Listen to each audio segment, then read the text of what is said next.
be talking to include Kojo Poku, who is an economist and research fellow at the Center for Social Policy Studies, University of Ghana. We'll also be talking to James Atapripra, associate professor and dean of the School of Economics at the University of Cape Coast. We also have in our studios a political analyst and lecturer at the Takoradi Technical University, Emmanuel Akwa. We will have Nipapo Samuado, a lawyer and lecturer, a member of the NDC. Kwame Jantua is a lawyer as well, and a member of the Convention People's Party. And we'll have Honorable Fuseni Issa, who is a member of the New Patriotic Party and former member of Parliament. So we'll delve straight into our conversations, and we're joined via Zoom, or we're joined by online by Kojo Poku, who I mentioned is an economist and research fellow at the Center for Social Policy Studies at the University of Ghana. Good morning, sir, and welcome to the forum on Asase Radio. Good morning, and good morning to your listeners and your viewers. Wonderful. So the first thing that I want to get your thoughts on is the IMF situation in Ghana. This past week, we were told that, or came to notice that Ghana and the IMF have reached a staff level agreement for the next tranche of the extended credit facility, which is expected somewhere next month. And the agreement, nonetheless, is subject to the approval by the IMF's executive board and receipt of necessary financial assurances. And so this news has come as a relief to many. And if you listen to the IMF mission chief to Ghana, Stefan Rodade, he gave details at a press conference, and it's more or less a positive outlook of some sort. From where you sit, what does this mean in terms of our economy and its revival? Okay, thank you very much. So from this staff agreement, which you've stated it rightly, that depends on the financial assurance or agreement from the external creditors on this debt restructuring. It's very important for the economy. When you look at it, $600 million, and I see many people converting this into cedis, and they say, this is just small amount of money in cedi terms if government is to stop corruption or do everything. But this is in dollars. And that is why I always say the problem that we faced was basically not a fiscal problem, but generally people made it look like a fiscal problem. It was actually an external problem, balance of payment problem. And that is why you can see once we reduce our payment of interest payment, we suspended interest payment, especially the foreign one, and the dollars were not going. And we started receiving something last 5 months or so. We will see that the cedi has been relatively stable. It's all because the problem has been external sector. That is balance of payment issues. But when you connect it to only balance of payment issues, you can't really bring government in. That is the instant government as a culprit. So it doesn't sound well politically. So we are not able to diagnose our problem very well to deal with it. Always the issue is fiscal. I have come into contact with many academics who says that, the problem is fiscal, reduce expenditure. And I bring the expenditure details before them, and I tell them, tell me where should government reduce expenditure? And they sit down there because they know, statutory payment, interest payment, all those things, salaries and wages. Are you going to reduce lecturers' payment, doctors' payment, or what? So you can see goods and services, very little amount that goes into it. So if you can, so I say, if it is reducing corruption that goes into this procurement, that's fine. We can deal with it, that one. But really the problem that we are facing is not fiscal. So the money looks small, maybe $600 million, but when it's coming to the economy and it because our problem is really external side, because we don't have enough foreign reserve, foreign exchange. When it comes in, it's able to stabilize our economy, and the managers, knowing this, are able to plan very well. So this agreement between the staff of the IMF and the bank and the government of Ghana is very important in terms of especially our budget, how we are going to plan our 2024 budget, and it also tell us how we've come so far given these financial problems that we found ourselves, because we know that if you don't put the things in the right order, the IMF will not just give you the money. And we're listening to the speech by the leader of the mission. What he said, it actually means for them, though I don't agree with all the principles and the things and the rules that they've set for the country, but for them, once you follow their rules and you are doing what they expect you, they will give the money to you. So once they want to give it, it tells you that the government in actually is doing what they expect from them and their plans. Though in terms of the compact, I don't agree fully with a lot of issues that they expect the government to do. But in government is actually doing it, and they feel it is good. It is good, and therefore they are going to give it. So in terms of the boosting the image of the economy, the credibility of the economy, it tells you that the IMF kind of have belief in the economy. And so it may not only be the amount that they give, but also other bilateral donors or the people that may lend money to the government, and also the external creditors that are supposed to come into this agreement with respect to the debt restructuring. It is also good for them because they are now know that the IMF thinks things are going well in Ghana, and therefore it is easy for them to sign on onto the agreement that the government may offer to them. Thank you. All right.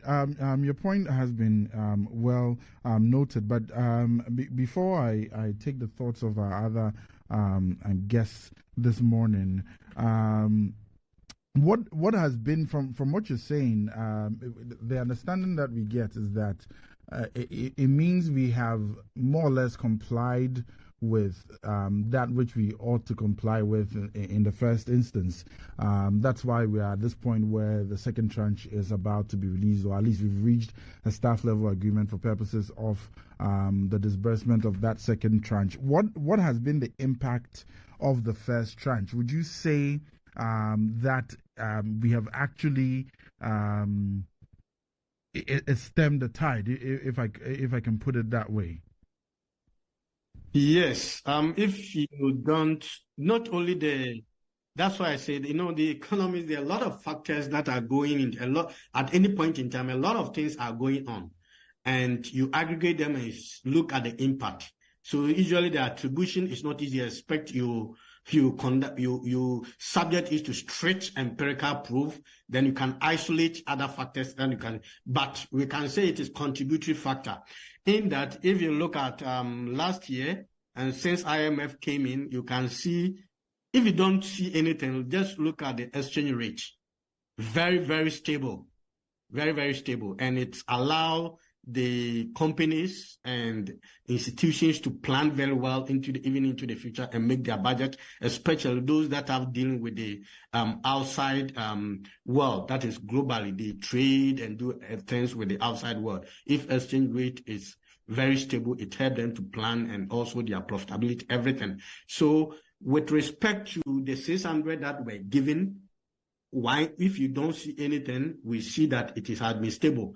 And no doubt, apart from the stability of the external price of the cedi, also the inflation, we have seen that from January decreased from about 54% or so to now 40.5%, which definitely, once you see exchange rate being stable, it will also contribute to the inflation being stable. Of course, there are a lot of other factors that also affect inflation, but exchange rate movement is one important aspect of it. And once we see its stability, we also definitely will have to see stability in kind of inflation. So we see that inflation is actually reducing. It's in downward trend, and I expect it to decrease further to probably maybe around 30% by the end of the year. So we can see that it really has impact. And not only that, in terms of the fiscal side, those that believe that the government was indisciplined, I don't think that. You see that IMF was talking about it, that because the government also expect to receive this, they are obliged to the rules that they set, decreasing the primary deficit by 0.4% of GDP. That is very unprecedented, doing that. And you see that there was a projection of negative, very low GDP growth rate, because when you conduct that kind of contractionary fiscal policy with regards to primary expenditure, you don't expect the GDP to grow very well. So the government is complying with it. Don't agree with that, but you can see that in terms of that fiscal side, there are a lot of things that are going on well. And in it also was the almighty zero central bank financing, which probably, if it has not happened, I don't think the government would have allow it to go on. The IMF will allow it to go on. So once it has been given, it means that they are also complying with this, and which also, in their belief, has very important effect on the fiscal side. All right. If you could just hold on for us, I want to take the thoughts of Honorable Hussein Issa in the studios, and we'll come back to you and continue the conversation. Honorable, welcome once again to the forum. It's been a while. Yeah, thank you, Doc. We've been around. These are quite busy times for some of us. Getting into elections and preparing for our primaries. Looking forward to the presidential primaries as well, and then also keeping body and soul together. It's been quite some busy time. Wonderful. So we're talking about the IMF, and you heard what our other panelist has suggested. He suggested that it wasn't a case of government being indisciplined or government. It wasn't a fiscal problem per se, and the fact that we've been able to reach the staff level agreement for the disbursement of the second tranche of $600 million represents a good thing, and he expects inflation, for instance, one of the key economic indicators, inflation, to go down by the end of the year. Do you share the same thoughts, and what are your views in terms of how our going to IMF has, whether or not it has helped stabilize the economy? Because yes, in terms of looking at pure numbers, you may come to the conclusion, or we may come to the conclusion that yes, we are going in the right direction. But in terms of the day-to-day, everyday people's lives, would you say that there has been an improvement? Because people keep on complaining that things are getting worse by the day. Thank you again, Doc. Before I even come to your question, permit me to wish the Vice President of this nation, His Excellency Dr. Mahmoud Bawumia, a very happy 60th birthday. I wish him all the best. He knows that we are here for him. His voice on the ground. We are still working the grounds, and hopefully by November 4th, the party is going to crown him as a flag bearer, and he's going to go on to be the next president for this great nation of ours. Doctor, back to the IMF issues. I think that Doc actually put the issues there in the right perspective. It was a BOP issues that took us to the IMF, and it's also worth noted to say at this point that the IMF itself is an association of nations we subscribe, and they are members of the IMF. And every time nations have challenges like we did have in 2021, the IMF was going to come to our aid. If you recollect the situation that took us to IMF, it was in 2021. We had read our budget. We were on course where we actually had recognized that as a nation we had to improve upon our revenue mobilization. We had introduced a significant policy like the Momo tax at the time. Unfortunately, we didn't get the support, or the government did not get the support of the minority in parliament to be able to push that policy forward. It led to some challenges in our debt situation where, at the time, our debt levels were quite high, we needed to work on the sustainability. And for us to have attained the set sustainability targets, we needed to improve upon our revenue mobilization. And so since that policy couldn't go through Parliament as envisaged by the government, it led to some protracted arguments in Parliament for over 5-6 months before we were able to get to that revenue policy through. In the meantime, we were struggling to meet our payments. We were struggling to make up the revenues that was necessary to keep the economy going. And that led to us having some downgrades by the international agencies. Our access to the international markets were curtailed.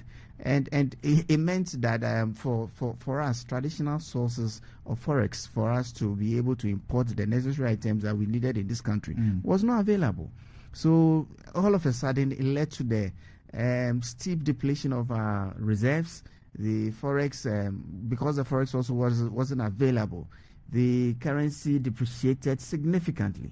It led to, by July of 2021, the president and the cabinet deciding that, look, we needed to go to the IMF to have some bailout. That's when the negotiations started. And within record time, in about 6 months, we had gotten a staff level agreement for the engagement of the fund. And then by May, I think 17th May of 2022, the IMF actually disbursed the first tranche of the agreement, and that's what led to us. But you see, in all of this, there were also very important things that were going to happen within the economy. That because we have been able to pursue those things, that's the benefits of what we are seeing now. The relative stability on the macroeconomic, there was a need for us to do some revenue expenditure measures which have been done. Else we wouldn't have gone through this inspection by the we wouldn't have passed the inspection by the IMF. We've seen some tariff adjustments since the engagement of the fund. Some of these are our prior action measures that we needed to take. The rationalization of gift mix, and we had to actually get fund and the road fund on gift mix.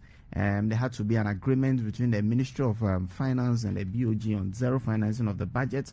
Even with COVID-19, there had to be some measures. It led to us publishing the COVID report and all of that, going through the Public Accounts Committee in Parliament and all of that. And even beyond these prior measures, there had been structural measures of which we are reaping the benefits. And these are benefits that we know.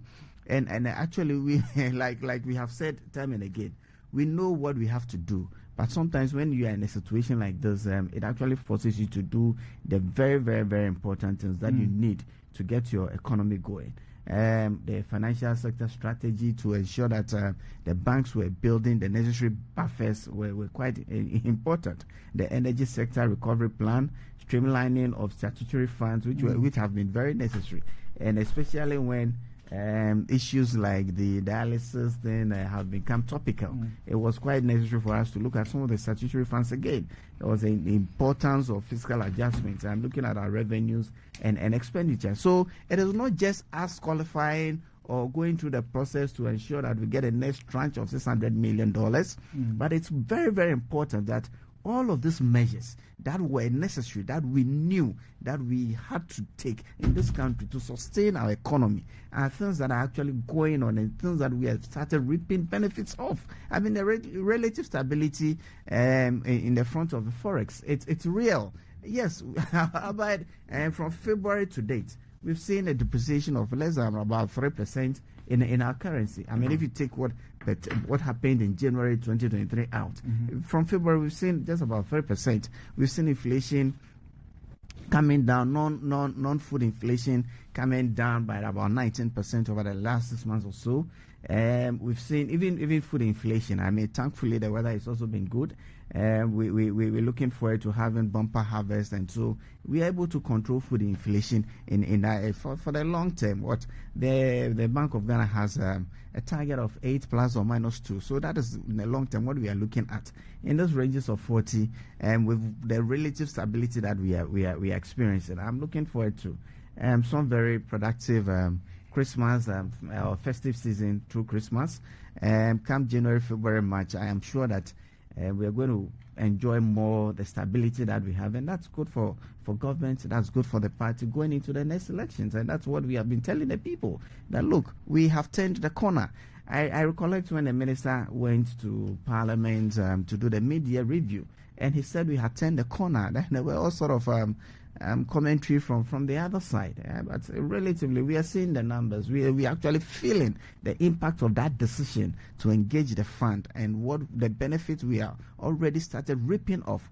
I pray that we are able to sustain this benefits. I mean, one other factor that actually made me happy was that the growth rate has been more resilient than we thought earlier. So who knows, we might have to also revise our growth figures again. And this is all positive, and I'm quite happy where we are now.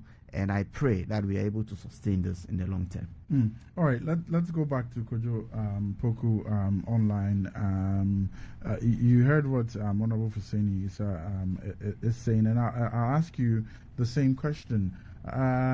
You seem to project a positive outlook in terms of how our economy is faring and most likely will fare after the disbursement of this second tranche, because you feel that, or it's your professional opinion, that we have more or less complied with all the requirements that we were supposed to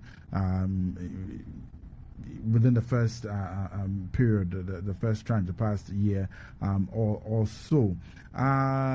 Yes, the economic indicators may point towards that kind of growth in terms of the positive outlook that you mentioned. But the same question I asked Hussein is that does that necessarily or actually reflect in the pockets of the people or in terms of the prices of goods and services? Because we still hear that prices of goods and services are not necessarily coming down. They may not be going up as astronomically as they were sometime last year towards the end, but we can't also necessarily say that they are going down and that people are generally relieved. What do you make of that?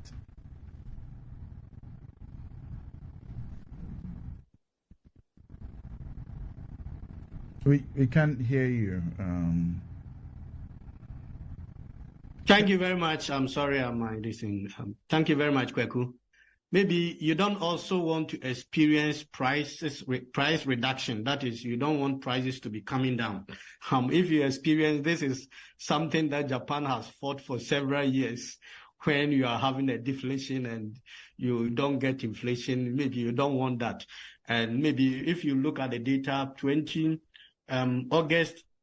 July to August, in terms of month to month, I think we experienced that kind of negative thing. But of course, we are comparing it with the previous year. And so in terms of prices, you will not expect the general price level to see it consistently coming down. And I don't want that. And businesses don't also want that for them to see the prices coming down, affecting their profitability and everything. No. But what you want is stability. So if you look at the Bank of Ghana Act, they have actually said it is price stability, not price reduction or low prices, because there are things that they cannot do anything with it. And I get many people getting confused. For example, when we say exchange rate stability, people confuse it with low prices of cedi in terms of dollars. No, Bank of Ghana cannot make sure that exchange rate consistently is low. They may try it and they shouldn't. The managed floating means that they shouldn't even try to make it low. Allow the market to determine it. But the market is saying that it doesn't want too much volatility, that is frequent changes. So if you read the act, it is the volatility that the act requests the Bank of Ghana to do it, that you intervene to make sure that the changes are not so frequent. And so when people accuse it, the cedi will say cedis and now it is 12. No, it is the market that determines it. What the Bank of Ghana and the government is supposed to do is that make sure that the changes are not that frequent. that one, it affects the way people think, the way they project into the future. So it affects decision makings. And there are empirical evidence to show that it is not good for the economy, that kind of frequent changes. So make sure that it is not like that. But when it regards to getting the right price, Bank of Ghana cannot, because it doesn't create dollars. The Bank of Ghana doesn't create dollars. It is the people in the economy that create dollars by exporting. And those are the people that create dollars. Bank of Ghana doesn't do that. And they also don't demand dollars. They don't use dollars. It is the people in the economy that demand dollars by importing and doing all those things. And so if, depending on how we import, what we consume, and what we also bring in terms of the dollars, that are going to determine those stability that you want. And so with regards to whether it is low or high, the dollar rate is high or low, it is by the economy, the people in the economy, the economic agents. These are what we call the economic agents. These are the people that determine the right. But we are saying that in the interim, the bank and the government make sure that there are no frequent changes. And so, but people get confused with it. So with regards to the policy and the fact that what the IMF is bringing in, whether the people will feel it, that's why I said I don't agree with all sort of things. So if you look at the agreement and what the government is supposed to do, and embedded in it is fiscal consolidation. If you see that in a matter of 1 year, you are going to reduce primary deficit by 0.4%.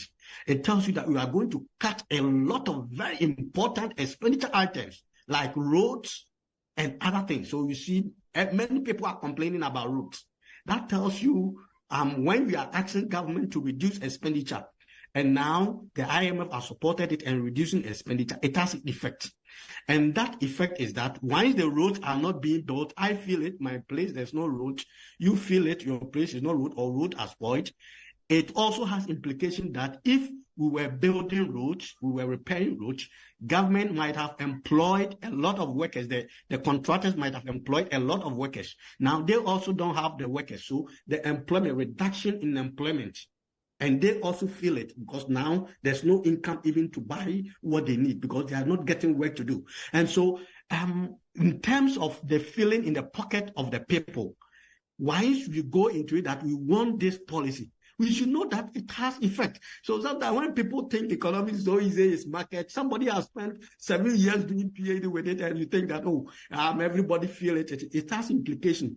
Once you take a decision, we have first order effect. And many people understand it. Government reduce deficit.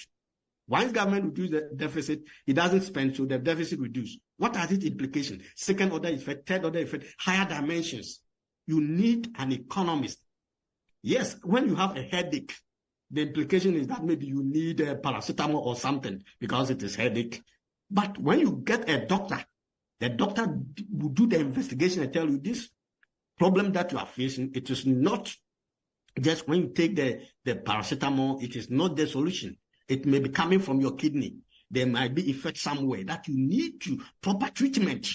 And so once we see, expenditure is high, so reduce it, it has implication. And we need, as economists, we have to do the analysis to project the effect of the decision that we are seeing. So when people say we are not seeing the effect, it is true, and we are all feeling it. And because we want now, our collective aim is we want stability. We want stability at expense of growth, at expense of generating employment. And in the economy, this kind of trade-off is there. Employment versus unemployment versus inflation trade-off. If you want to reduce inflation, you do it at the expense of creating unemployment. It is there. And so I agree. In terms of the pocket that people want to feel that the prices are there, the prices may not reduce too. They may not even have the resources because the employment is not there. And infrastructure development that they want to see may not also come.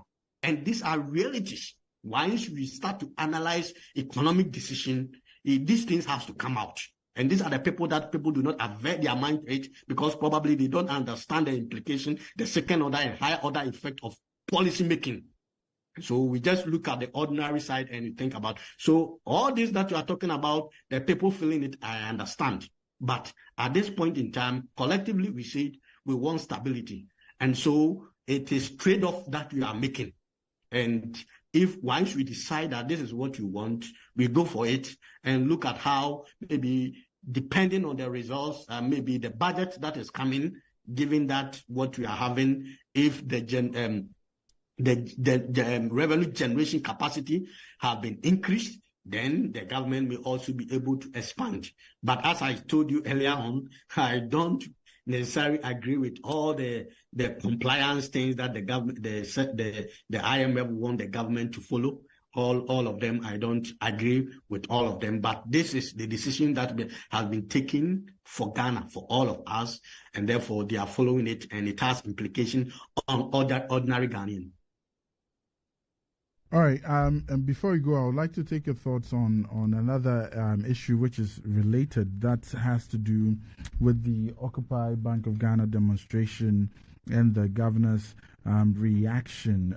In your opinion, and I know you followed this in the past week, will this whole impasse, if you can put it that way, impact the macroeconomic indicators that you mentioned, that it's in a positive light, and we seem to be headed in a positive direction as a result of all the things that we've done in the past year or so in compliance with the IMF dictates and all that? With this back and forth between the BOG and the Occupy Bank of Ghana demonstrators, do you think it's going to have an impact on our economy and the macroeconomic indicators, for instance, or is this something that's one of those things that will just pass away?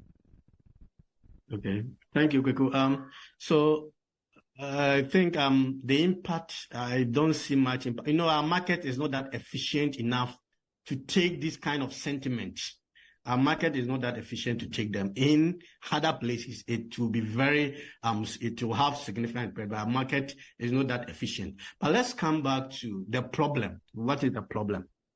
Sometimes if you don't know what is actually going on, we accuse people that are working for the country, the professionals and other things, what they are doing to the best of their knowledge. As I said, it's easy to, once you take your relative to a hospital and you don't get that person healed, or you don't get that person back to the house, it's normal to feel angry, not happy, not to say thank you to the doctor, that saying, you want to get somebody to blame, either it is a nurse or the doctor that didn't do his work well. It is understandable. You have lost and you are in grief. It is a very difficult situation. But once you get into the detail, we sit down, you could see that maybe the doctor did all it can, or he can, or he could do. But you got lost of the person. Whenever something negative happens, it doesn't always mean that we have to blame somebody, that somebody didn't do something well. No. You look at, they have been talking about this several, and I think the central bank, of course, by its convention, is not that outspoken. The central bank itself, it's just now that they are trying. Traditionally, they keep on keeping mute and doing their work. And I have been there before. I've worked there before. And so the tradition, you don't really want to speak too much to the public a lot. But now I think things are changing a little bit. Now let's get back to what raised the issue. And I think sometimes I've listened to many people, and I think it is sometimes not just politics, but the politics may be minute. It is lack of understanding about how the economies work. And I can see why the Constitution and the acts that the Parliament actually developed for Bank of Ghana, Act 602, and in 2002, 2002, actually did not allow Bank of Ghana to seek approval of Parliament on anything concerning monetary policy or their operational activities, because I think the Parliament may not have that knowledge enough to decide on monetary policy. And so if you go to many places, even fiscal policy, if you go to the Congress, for example, they have an economics department attached to Parliament, which are supposed to feed them on issues on economics. And we don't have those things probably in Ghana. And so they may not have that knowledge to decide on these things. So the Constitution and the Act actually made sure that they have that independence, that they don't need it. And I could see if they needed the Parliament approval to undertake certain policies, how difficult it was going to be. And because people do not understand certain operational issues. Now, in 2022, if you look at the figures, we lost about 3.4 billion, what do you call it? Raise international reserves. And sometimes people just use it. You are a central banker, you are a governor, and you have sat down to the extent that you have lost about 3.4 billion international reserves. It means that you are incompetent. And I ask myself, if you're a father, you have saved money, a lot of money in millions, and your child is sick, and you use the money to take care of a child, and your wife come back after your child is a little bit stable, and your wife come back and say that, oh, you, my husband, you are incompetent, you are reckless, all the savings that you have made, you have squandered all of them. So you are incompetent. And I asked, what is the importance of the savings? Why did you save? And so if you lose reserves at a difficult time, look at it. Compare 2021 to 2022. In terms of only fuel import, we needed an additional of 1.9 billion. And we were not going to get it anywhere. So the savings in terms of the reserves that the central bank has put up, it has to bring this out. So they have to lose it one. In order for we Ghanaians to get fuel for our economy to be run. Now you run all these things. And after a little bit stability, we Ghanaians come back and say that you have been reckless because you have lost that reserves. Why did we keep that reserves? For that time, for that critical period, that we need reserves that we are not going to get it. That is why we kept that savings. We kept that savings over there. Actually, keeping reserve is at a cost, opportunity cost. And so it is because we know that we may face these emergencies. That is why it is understandable to keep it, even though it is at a cost. Now, the emergency has come, and you have used it, and they say you have not done well, and because of that, you are incompetent. I find it difficult to understand this kind of analysis. If you look, that is about 1.9 billion on fuel import. In addition, so that year, the central bank lost about 3.4 billion reserves. And let me be a little bit technical here. If you want a lot of explanation, you just ask me and I'll explain it for the benefit of the public. Now, that $3.4 billion that was lost in terms of reserves, what is its implication on money in terms of cedis in the economy? Now, this is how it is. Look at the import that I was talking about, the oil import. So the OMCs wanted to import the number of barrels of fuel for the economy. The number is the same, but not their fault, not the government fault, not the central bank fault.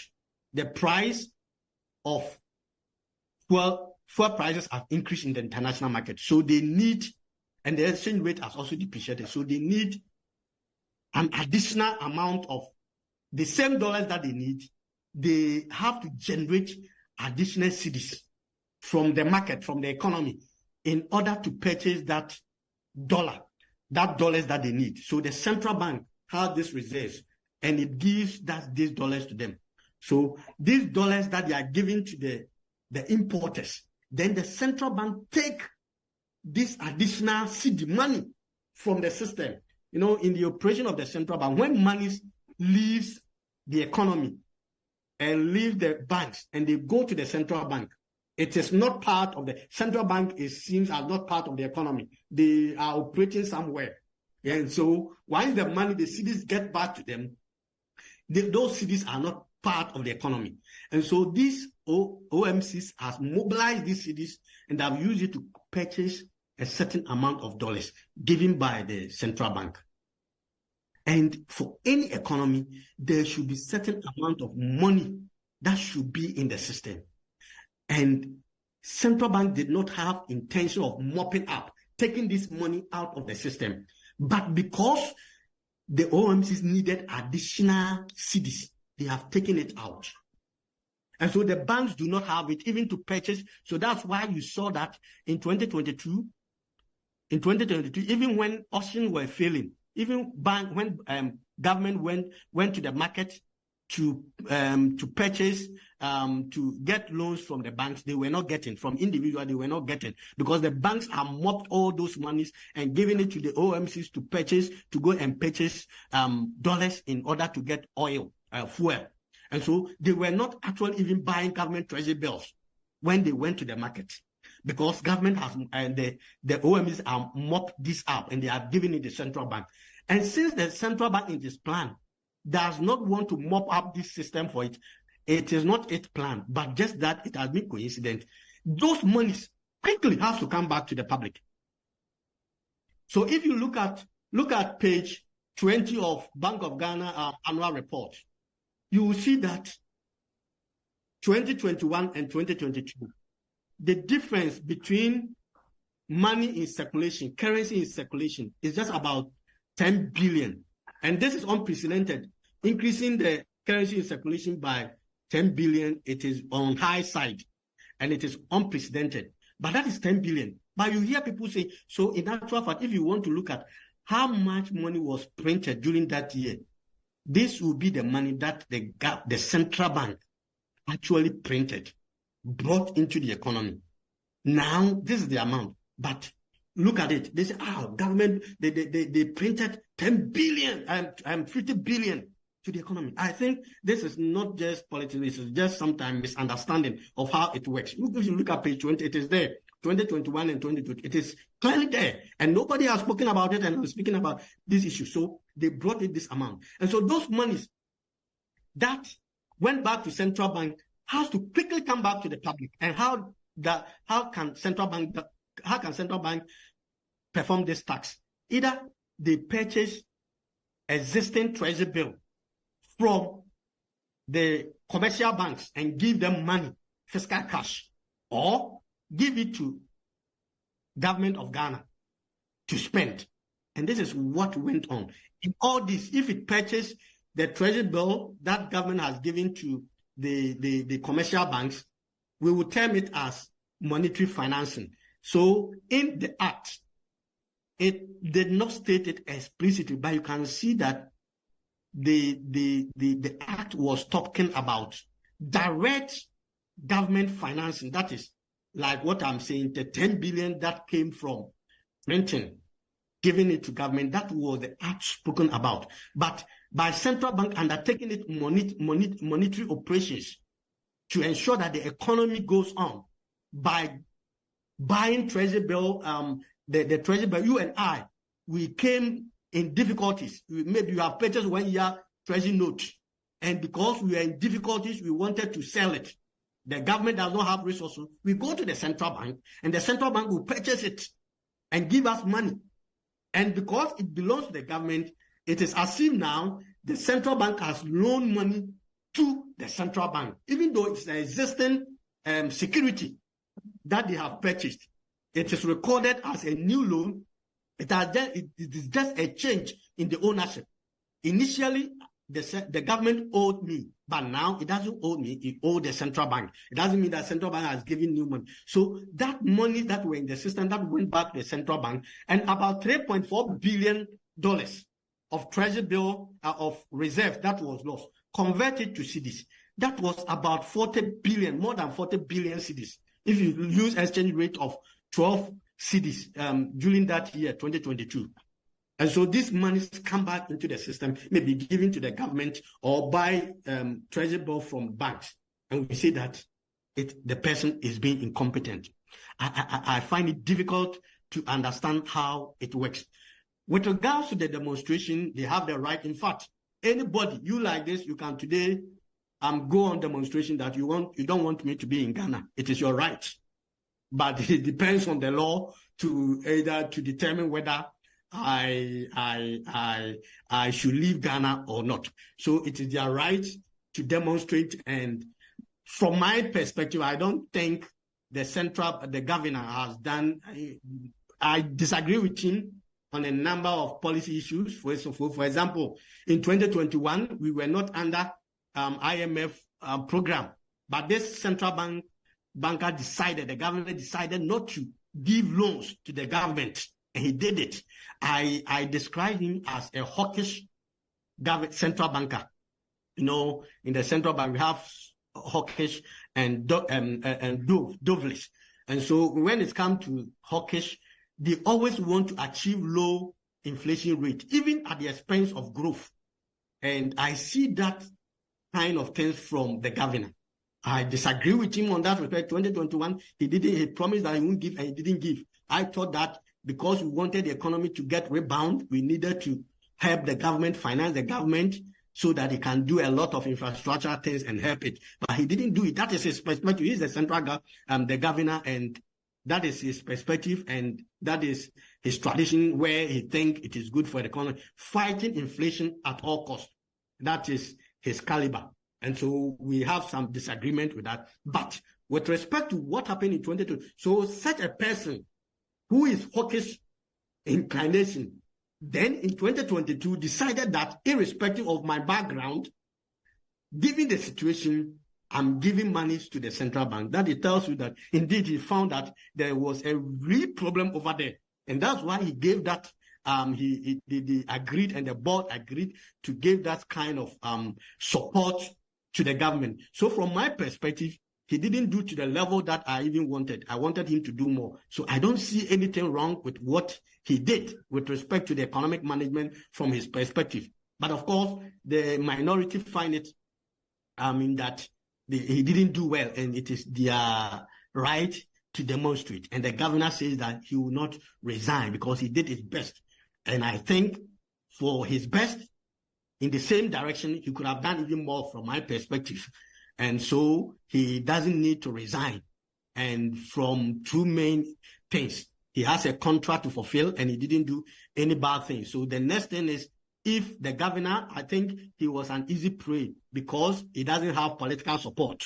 It is a profession that you don't have political support. You just came in, he was working in African Development Bank, and we went for him, and he came. He doesn't have that political base, nobody to come and defend him in terms of numbers.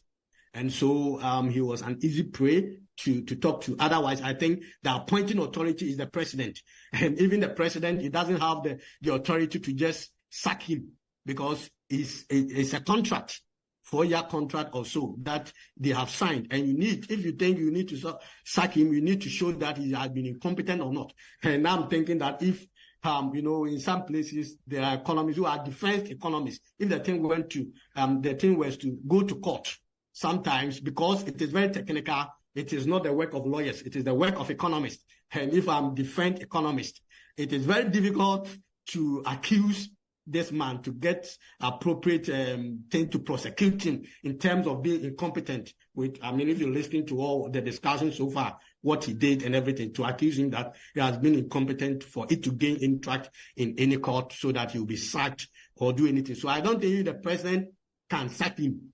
So he doesn't need to resign. And the president cannot, even if the president decides, cannot, because it's a contract. If he said you forcibly remove him, maybe you close his office and other things, he's supposed to, if he goes to court, he can get all his entitlements and other things. And so it is not easy like that, and I don't expect him to resign.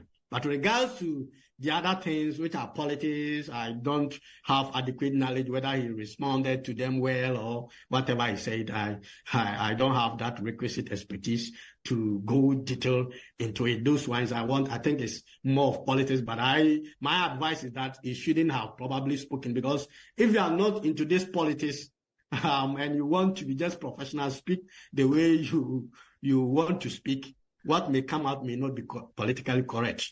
And that is possibly what is happening. But I want others who have adequate knowledge in these areas to go into it. Thank you. All right, thank you very much, Mr. Kojo-Poku, and we thank you for your time this morning. You've given us a lot to think about, and so we thank you for your time. We'll come into the studios and take the thoughts of our panelists. Kwame Janto has joined us, and we're talking about the IMF.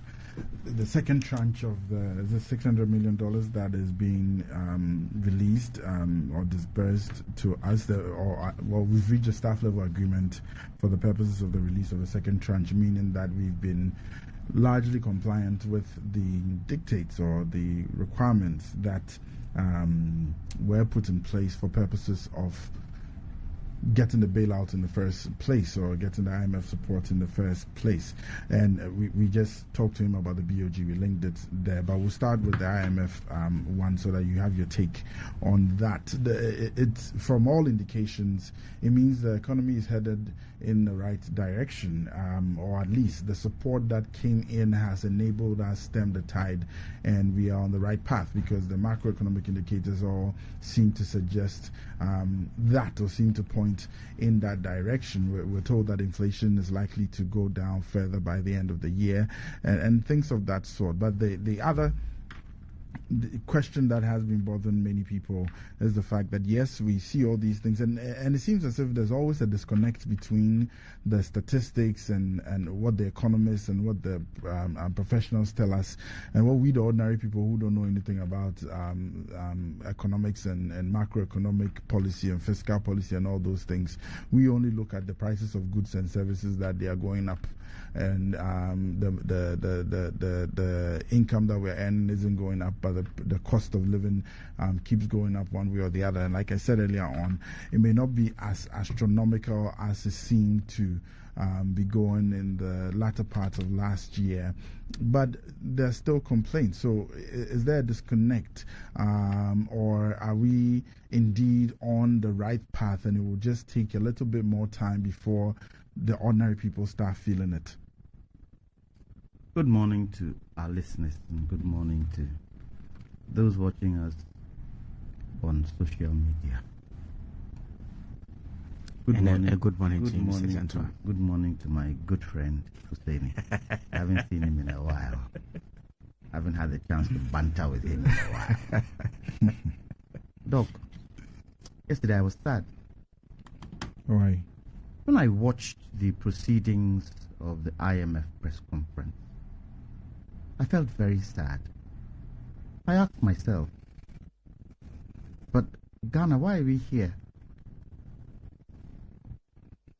Why are we in this situation that we keep repeating ourselves with it all the time?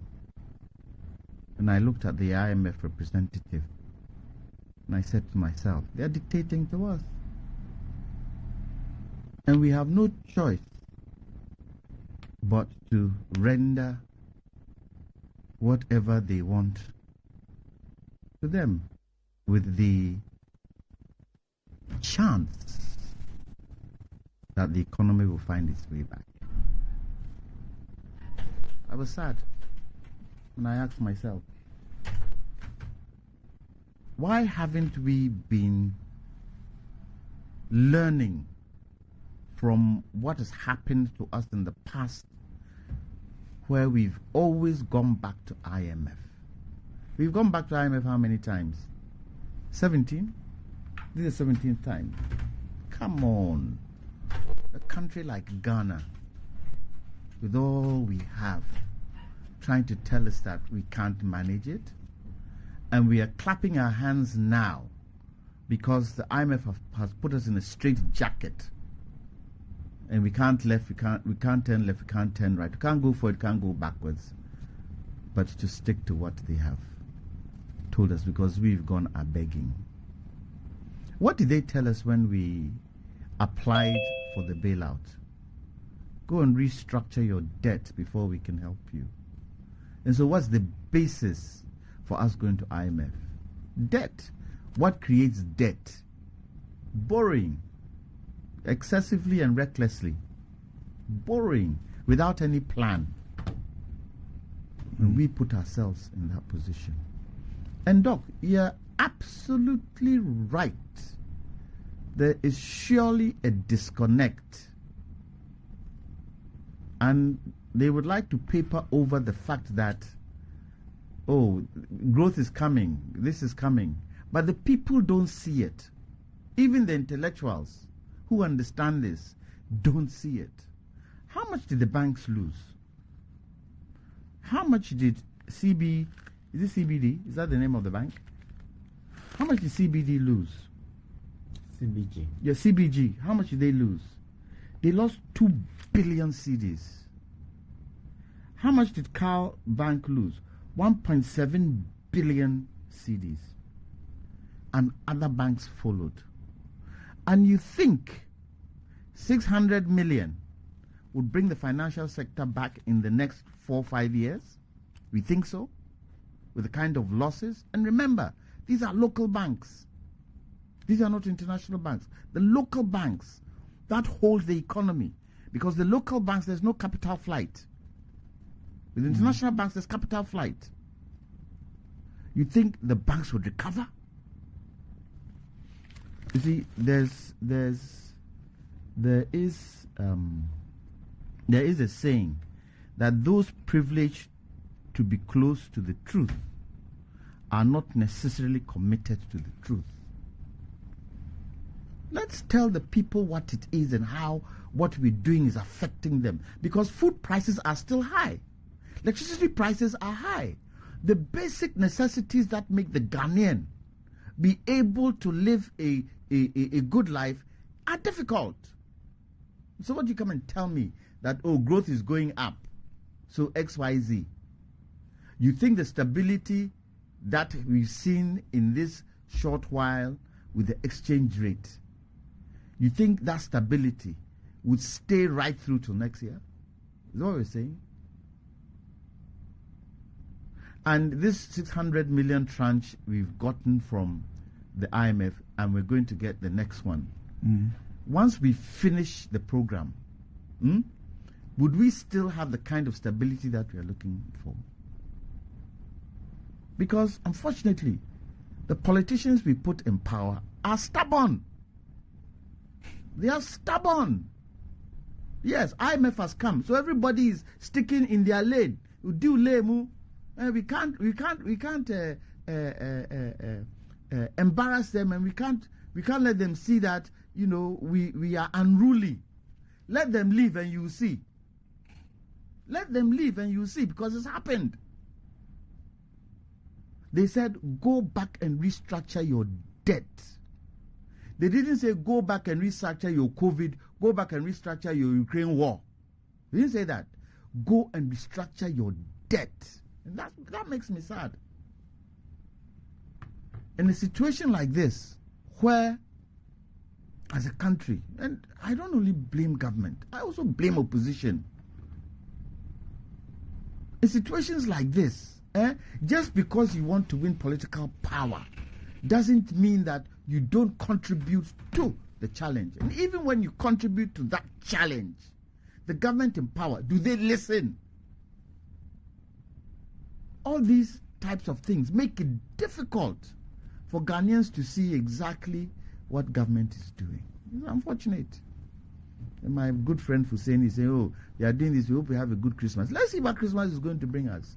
It's just that Ghanaians ourselves, we are naturally happy people.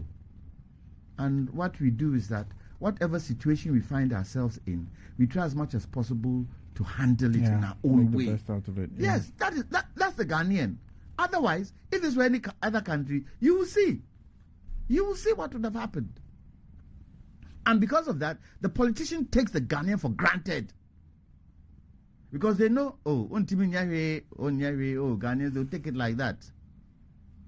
And the nitty-gritty is the fact that people are suffering. How is it that? And you know, some of the things that have come up this year is very sad. How is it that people who are suffering, they're suffering their kidneys, cannot afford dialysis in this country. How? How possible can that be? That they need dialysis 3 times a week, and the major dialysis centers are in Accra and Kumasi. The rest, none is scattered anywhere. Some have to travel 100 kilometers to get to a dialysis, what do you call it, center. And you tell me what? That government is looking after us? I don't think so. And Doc, I've come to realize, I was sitting down, I was reading something during the week, and Doc, what came to me was that politicians, when we come into power, it takes someone who has a real love for country and someone who does not care of their own standing, can be sacrificial and think of the people to do the things that will make the people happy. Because in this Fourth Republic, we have seen how personal interest has taken effect in this country, and the economy hasn't been able to survive because of personal interest. Because of personal interest. And we've got to get to that stage. Look, this should be an eye-opener for us, and unfortunately we won't learn from it. It should be an eye-opener for us to say to ourselves, never again, never again. And, sometimes when I talk, people say, you're always chastising President Akufo-Addo. I'm not chastising President Akufo-Addo. So far as I'm concerned, he's the leader of the country. He is our leader. We voted for him. Majority of Ghanaians voted for him to become a leader. His responsibility is to make sure that the legacy he leaves moves on into the next 50 years. Just like Osagyefo Dr. Kwame Nkrumah. Moves on. So I expect in this short time that the president has left, he should gather us all together, have a national discussion on certain issues that won't bring Ghana to this place again. But will he do it? He hasn't shown sign of doing it. And the people in his party cannot even prod him to tell him and say to him, Mr. President, we have been through a very difficult situation. IMF, it hasn't been easy, and it's not easy. I met the Ministry of Finance this week with AGI. And the finance minister himself said, it is not easy. So if it is not easy, what are we doing going forward to make sure that we don't fall into this pit again? What are we doing? How are we talking to the people? How are we communicating with the people for the people to understand that, guys, yes, we are in this pit, but we hope we won't get here again? How? How is that happening? Let's hold your thoughts there, and let's take the thoughts of Emmanuel Akwa, who's a political analyst and lecturer at the Takoradi Technical University. He's in the Asase Radio Studios in Cape Coast, and so we would want to hear his thoughts on this IMF issue as well. Good morning, sir, and welcome to the forum on Asase Radio. Good morning, and I'm happy to be with you. Wonderful. I know you've been following our conversation and our discussions this morning regarding the staff level agreement that has been reached between Ghana and the IMF for the disbursement of the second tranche of the $600 million and its implications for the economy. So we want to get your perspectives on that, generally speaking, having listened to what our other panelists have suggested this morning. Well, first and foremost, I want to say a very good morning to the cherished listeners and viewers across the country, and then I'm happy that I've joined this wonderful discussion. I have listened to Honorable Fuseni, I've listened to Mr. Janto, I've listened to the professor, and largely, I must say that no matter how you look at the whole scenario, it is good. It's a good omen for the country that you'll be having this other tranche of money coming in. I listened to Mr. Fuseni, Honorable, and he was talking about the policies the adjustment, microeconomic policies that the government has put in place. And then he was talking about the domestic debt restructuring and all other things. I think that I have to pat the government at the back. They have done quite well, because when you juxtapose that to the acute economic and financial crisis that we are in, the authorities have done well by all that they have done. And I have also gone through the wide range of reforms that they have instituted, all in an attempt to get the economy back on track. And Honorable Fuseni attempted to list some of them. I think it is good. When you juxtapose all that Honorable Fuseni said, and then you also listen to what Mr. Jantua has said, we all mean well for this country. Mr. Jantua has given us a history of this country, where we are coming from, how we got here, and what is expected of us as a country. When this IMF program began, I took my time and I listened to them, and I watched the objectives and the rationale behind this program. I'm hoping and trusting that at least for once, we have leaders who are ready to take the bull by the horn and do the right thing. Because at the end of the day, we are looking at reforms that will encourage private sector investment, leading to growth. We are also looking at improving governance, improving transparency. We are looking at how we can efficiently deal with our public sector. And then we are looking at ways of preserving serious and critical financial stability in the wake of this domestic debt restructuring. And we are looking at tight monetary and flexible exchange rate. Eventually, these are the things we expect to achieve as a country. I want to look at Ghana's debt as a reflection of the total cost of economic and social crisis we are confronted with, or we have been confronted with over the years, and the attempt we are making to resolve it with a major structural problems that we have. When you look at it from that angle, probably you'll be a little bit kind to this administration to say that it may not be fair to conclude that we are here because of mismanagement, we are here because of incompetence, when you do not avert your mind to the economic situation we find ourselves in. When the prof was talking, he spoke about the balance of payment problem, and he was talking about it being external. When we got to this problem, we had no choice than to borrow. And we kept on borrowing. Once we were borrowing, this problem of balance of payment will definitely come in. So sometimes it is true, we have gone to IMF for about 17 times or so. But this particular issue should be treated bearing in mind the exigencies of the time.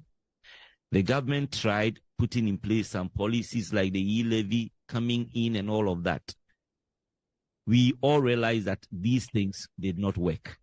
So we needed to go to the IMF. I am even of the opinion that we ought to have gone a little bit earlier when we realized that things were not as we expected. But nonetheless, however belated that it was, we decided to take that policy. I am looking at the brighter side of this IMF program, and moving forward, all of us should hold duty bearers to account that they do the right things. The next step in this whole episode is that we should secure official creditors. We should agreement from the official creditors. That is what I'm praying for. Somewhere in May this year, the creditors give us a forward march, and then agreed on appropriate debt treatment. I'm just hoping that now that we have reached this stage, we will see the assurances of the creditors come into play, and then we will get to receive what we expect to receive. I am not looking at that tranche of money coming in to really get us the growth that we need. But when you listen to the prof, you get an inclination that the whole activity that we are embarking on is to ensure that we get some stability. And then you use the word trade-off. Yes, we get some stability in the system. And based on the stability, it is expected that managers of the economy will work on it, and we will get the growth, anticipated growth that we want. That will be my beginning comment. All right. Your points have been well noted. But what will be your take on the subsequent question that we've been asking the panelists in terms of the actual impact on the people, the pockets of the people in Ghana? And once again, I want to associate myself with the school of thought that this particular program, we may not immediately see the impact as we want to see it. We are now looking at how to stabilize the system. We are looking at the stability. But I can envisage that if you are able to work well and get positive exchange rate and all the indicators in a positive line, eventually we will feel these things in our pockets.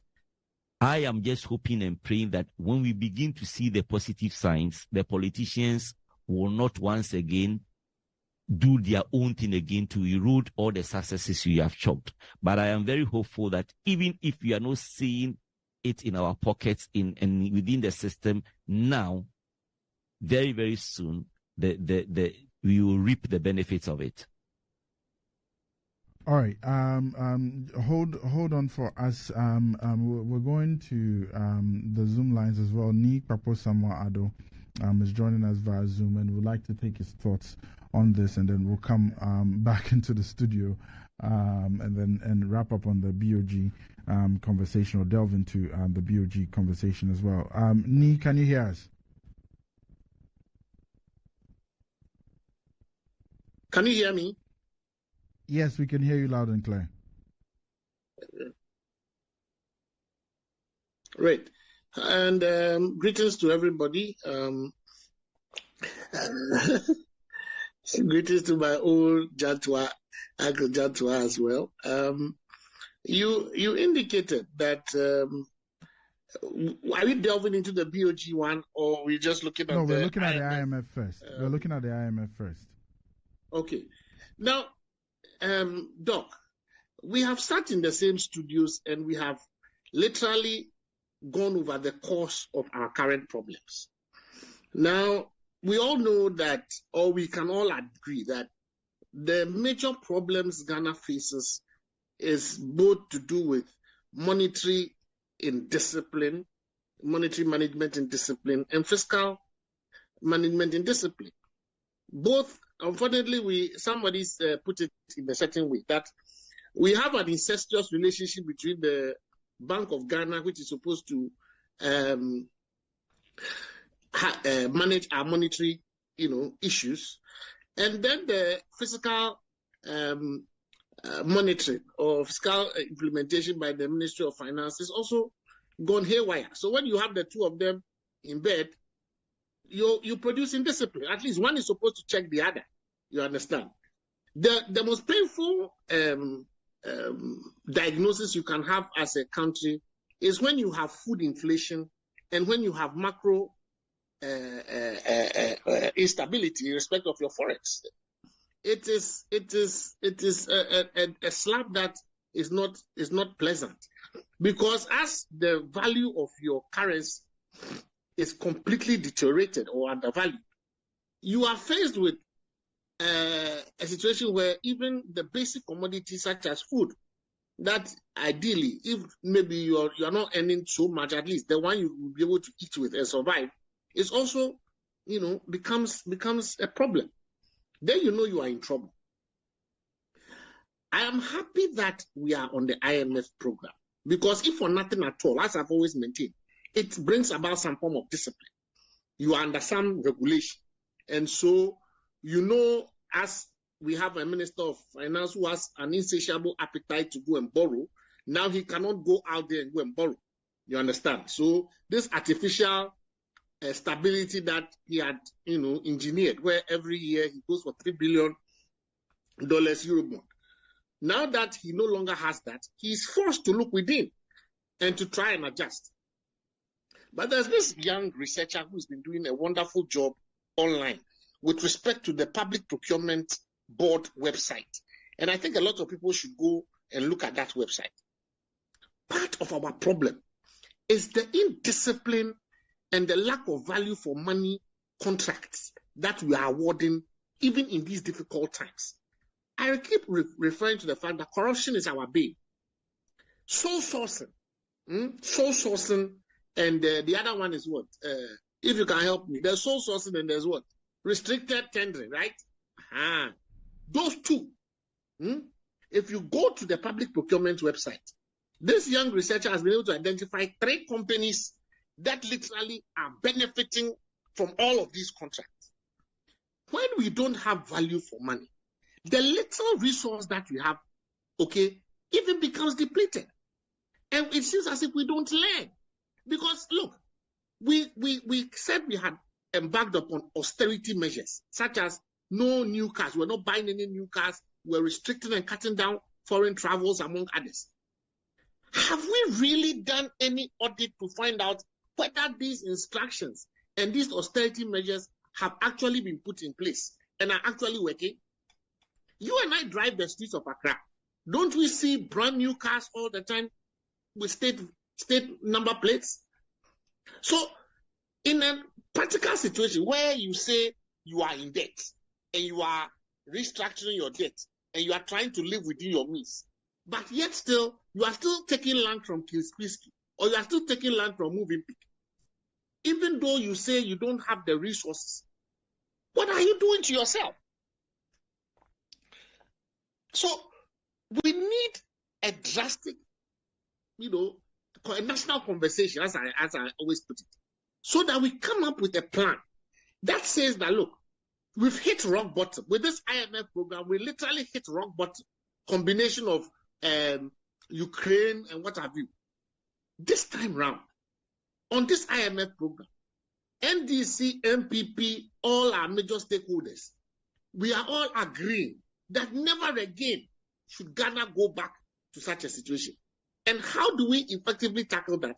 Let's come up with a national plan on how, a national developmental plan, and also a national plan to enhance fiscal and monetary discipline.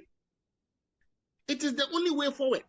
Other than that, governments go, governments come, it will still be the same. One government will go, another one will come. It will also come with its own level of indiscipline, its own level of corruption, and we are back to square one.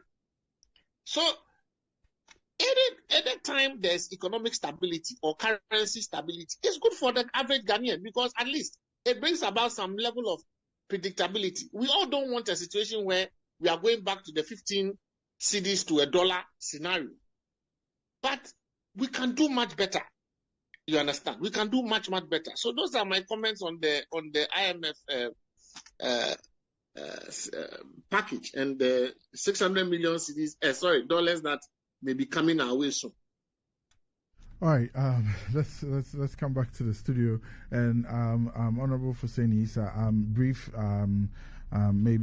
response to some of the things that the panelists have said, and then we'll delve into the BOG governor and the Occupy BOG and governor issue quickly. So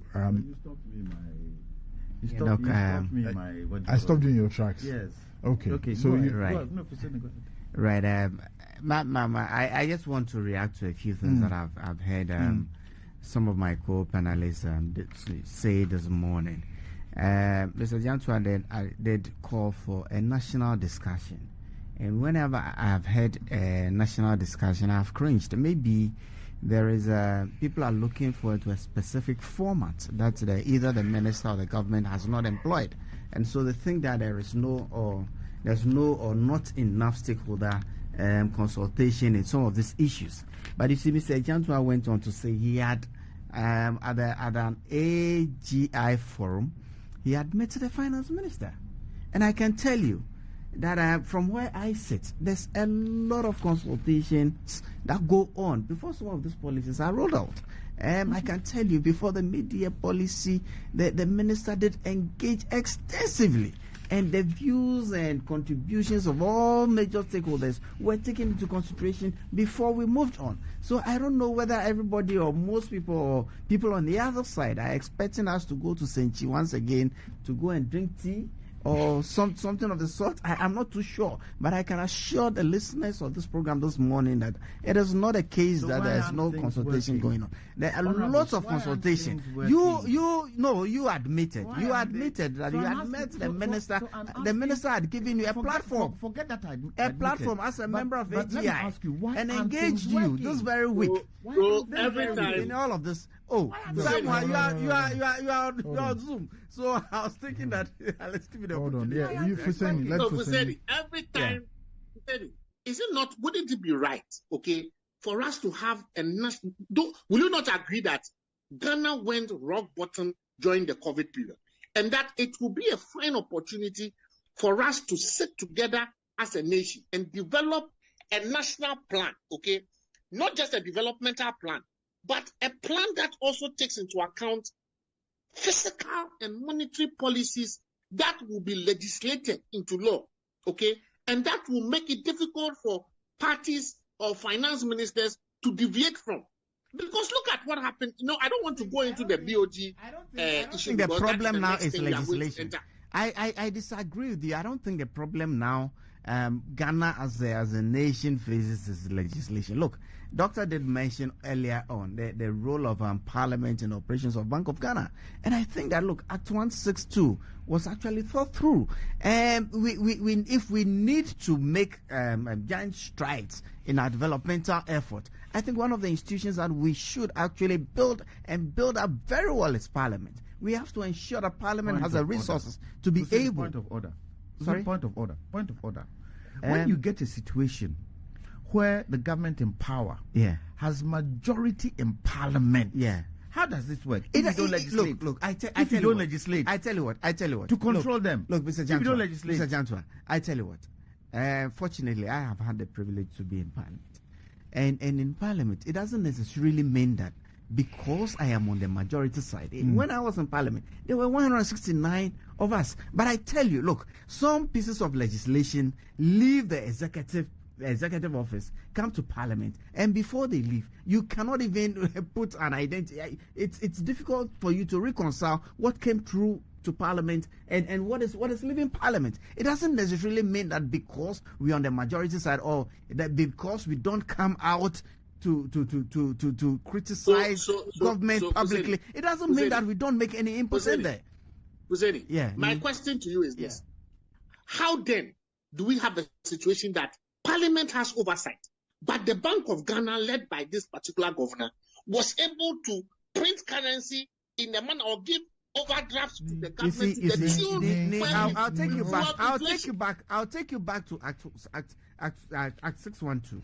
How is it possible? I'll take you back to Act 612. We're talking about the IMF. Yeah. Let's wait. Hold on the governor issue. Yeah, I know. Until I wanted to avoid the temptation. Yes. So let's just ignore me for now. Let's stick to. I know me. Yeah. You see. Let's stick to the IMF issue. I did try to bring us to speed as to how and what led us into those IMFA. But you see, in all of this too, I keep saying that, look, there are structural things that we know that we should be doing. And sometimes you don't need the teacher with the cane standing on our backs to ensure that we do things that are necessary. But hey, if we need a bit of a help from someone, look, you see, Mr. Jantua is asking why are we not doing it. Look, in the face of all these challenges, when our sources of forex were cut. Remember, look, we run an economy where every month we need $400 million to be able to procure enough fuel to run this economy. We run an economy where we really, really need to do whatever it takes to be able to pay the IPP, so at least keep them at bay, to keep the lights on. And we have come out with very innovative things, like the gold for oil policy. Whoever thought that we could be this creative, but in the face of adversity, we have been able to come out with things like that. Today, the Bank of Ghana is telling us that we are building their reserves. For the first time, there's conscious effort for us to be able to buy local. You see, that is why. Look, earlier the professor Kojo Poku said, and I agree with him. Look, that's why economists have two hands. On one hand, you are going to make some gains, but it has to be at an expense, at an opportunity cost of something else. At every point in time, we have to prioritize. At this particular time, we needed to create macroeconomic stability. And if that is going to go on at the expense of us holding on to the growth of the economy, because look, when the macroeconomic sector is quite stable, that is where businesses will thrive. That is where jobs will be created. So at every point in time, you need to prioritize on some of these things. So it is not a case of us being able to pursue every policy at every point in time. We need to make those choices. And look, it's true. I know Ghanaians feel some bitterness or some very disappointment when it comes to, oh yes, we've been to the IMF 17 times. Yes, it's true. But every time, I keep reminding people that, look, we are members of the IMF. We pay subscriptions. And so when issues do come up, look, at the point that we went to the IMF, there were global crises of global proportions. Economies were recovering from COVID.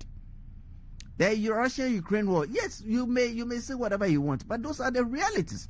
Prices of flour, prices of fertilizer, and all of this. That is yes, already.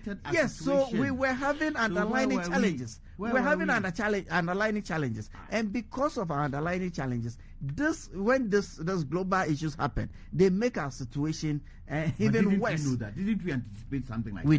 We do. So we do.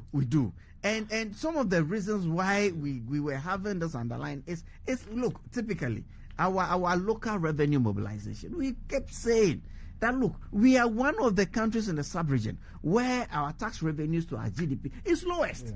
We are not paying enough taxes in this country. So we have to do something significant about that. Are we not paying enough taxes, or enough people aren't paying taxes? That's it's either we widen or deepen. There are two ways. It's either you get more people to pay taxes, or the few people who are paying should pay more taxes. It's one of two ways, right? In some jurisdictions in the Scandinavian areas, people are paying taxes in the range of 70%. Don't compare us to Norway. Oh, I am just. Why shouldn't we compare? Norway until they discovered oil was just like any other African economy. Wasn't. But they have been very careful, and they Mr. Jantua, make your point. The reality is that when you get to there are people around Ghana this morning fighting and requiring central government to provide them with roads. Yes. People are saying that, look, our healthcare system needs to be fixed. People are saying that dialysis treatment should be affordable. All of this takes money, and the money will have to come from somewhere.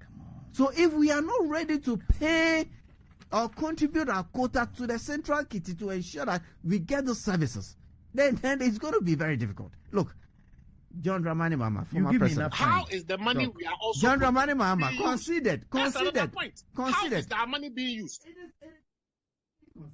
How is our money being used? It is a very genuine concern. Restrictive tendering. No, I concede to that. Your concerns are very genuine. $200 million on a cathedral, empty hole. Oh, please don't go there. Empty hole. Don't go all right. $200 million in an empty hole. Is that how we use our money? Don't go there. So you see, one of the issues, Mr. Jantua asked, we need to wrap up this conversation. Mr. Jantua asked, what creates debt? And that the reality is that, look, we are not making enough money. So for government to have that space, or have the opportunity to do things that will lead to future growth of this economy, we have to look at non-traditional sources, and that is being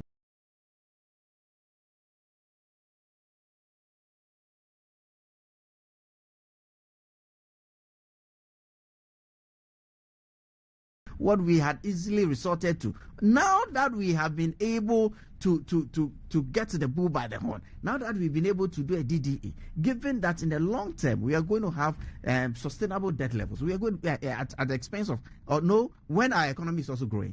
It is what a government needs to do, and this is just, we are on the right path. I think that there's the decision to go to IMF is already given some yielding some fruits, and me, I pray that we're able to sustain this. I know that Mr. Jantua feels about some of these things, but it's a reality. This is where we are.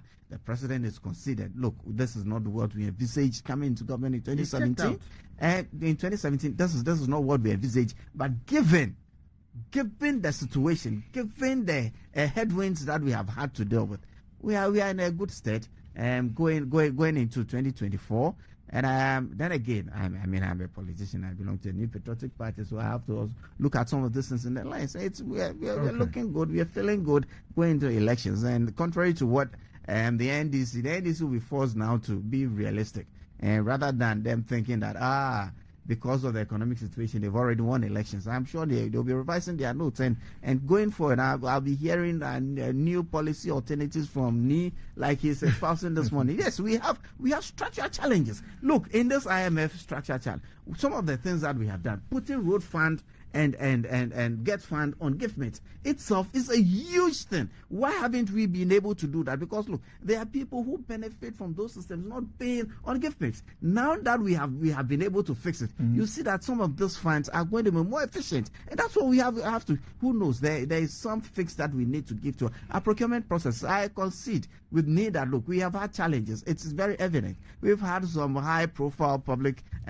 cases within the procurement sector, and I think that fixing all of these things will put us in a better stead for people to be able to afford dialysis treatments and all of that they need to do as Ghanaians. Okay. I'll give you the last word on the IMF issue because we need to move to Bank of Ghana. So, Doc, so they deceived us. They deceived us from all what Honorable Fuseni has said. They deceived us. Why do you say so? How so? Oh. It was true then, it is true now. Oh. Mr. Johnson, when you refer to me, then I'm just inclined to. Please. What did they mean by that statement? If you say we are not paying enough taxes, fair enough. Are we paying people enough? Are the jobs available? Are people not trying to find their own way to survive? So what did they mean by yetisika sokom dien? Did that mean going to the IMF? Is that what it meant? At the time COVID had not happened. Out of context. Why am I taking it out of context? Different you come and tell me to come and vote for you because we have the money here and I vote for you. And then you now come back and say, oh, people aren't paying taxes. Show me where that's the come there. Show me where that money is. But that's exactly what it is. People are not paying taxes. Is that the only source of revenue? A major source of revenue for all governments across the world. Major source of revenue. Yeah. Look, Doc, the quantum of natural resources we have in this country, if we are able to manage it properly, if we are able to add value, such that government gets I will give you a typical example of cocoa. Typical example. We get more money, we earn more revenue from added value cocoa than exporting raw. Mr. Janto, it comes back to government revenues. Oh, please. These revenues will be able, if nothing at all, show up. And let's face it. This government has tried its possible best to get a tax system that would help the country going forward. But sometimes the approach is too combative. When somebody has a tabletop business selling XYZ, the way you even approach that individual stops them from even wanting to pay tax.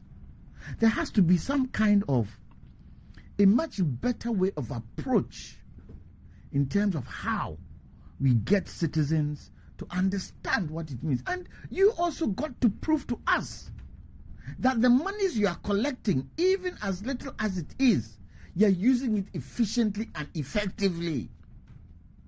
The president comes and tells us year of roads. Look at the state of roads in Ghana today. Look at the state of roads. There are some levies we are paying today that are targeted at particular programs. Typical one is street lighting. Typical one is street lighting. We pay street lighting in our electricity bills.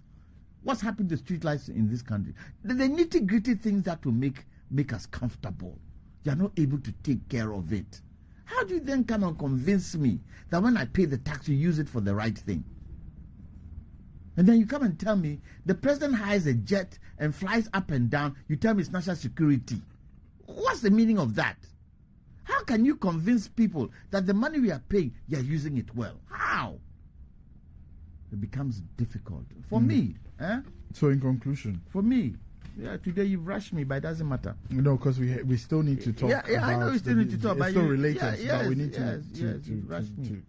For me, in conclusion, the IMF is a bitter pill to swallow, a very bitter pill to swallow. When you look at people's situations and you look at the lack of jobs, you look at students who have finished university and no job to go to, and you look at the frustration in the system. I just hope that we can connect what they tell us in terms of the growth to the people's pocket, because the end result isn't the fact that the country has effective growth. The end result is it has effective growth, but it should reflect in the ordinary man's pocket. We are heading into Christmas. What do we eat a lot during Christmas? No be poultry. What is the state of our poultry industry? That is why, for me, I'm saying that national discussion is important. Where we don't see ourselves as just political parties, but we see ourselves as nationals of this country, and we all want good for this country, and we need to sit to talk. Look, some of the things you do as a family project in our national lives. So, your family, your challenges you are going through, don't you sit with the family and decide, make decisions, cut back and do certain things that would help the family sustain itself? Why aren't we having those kind of discussions? For me, and Honorable Hussein is interested in going back to Parliament.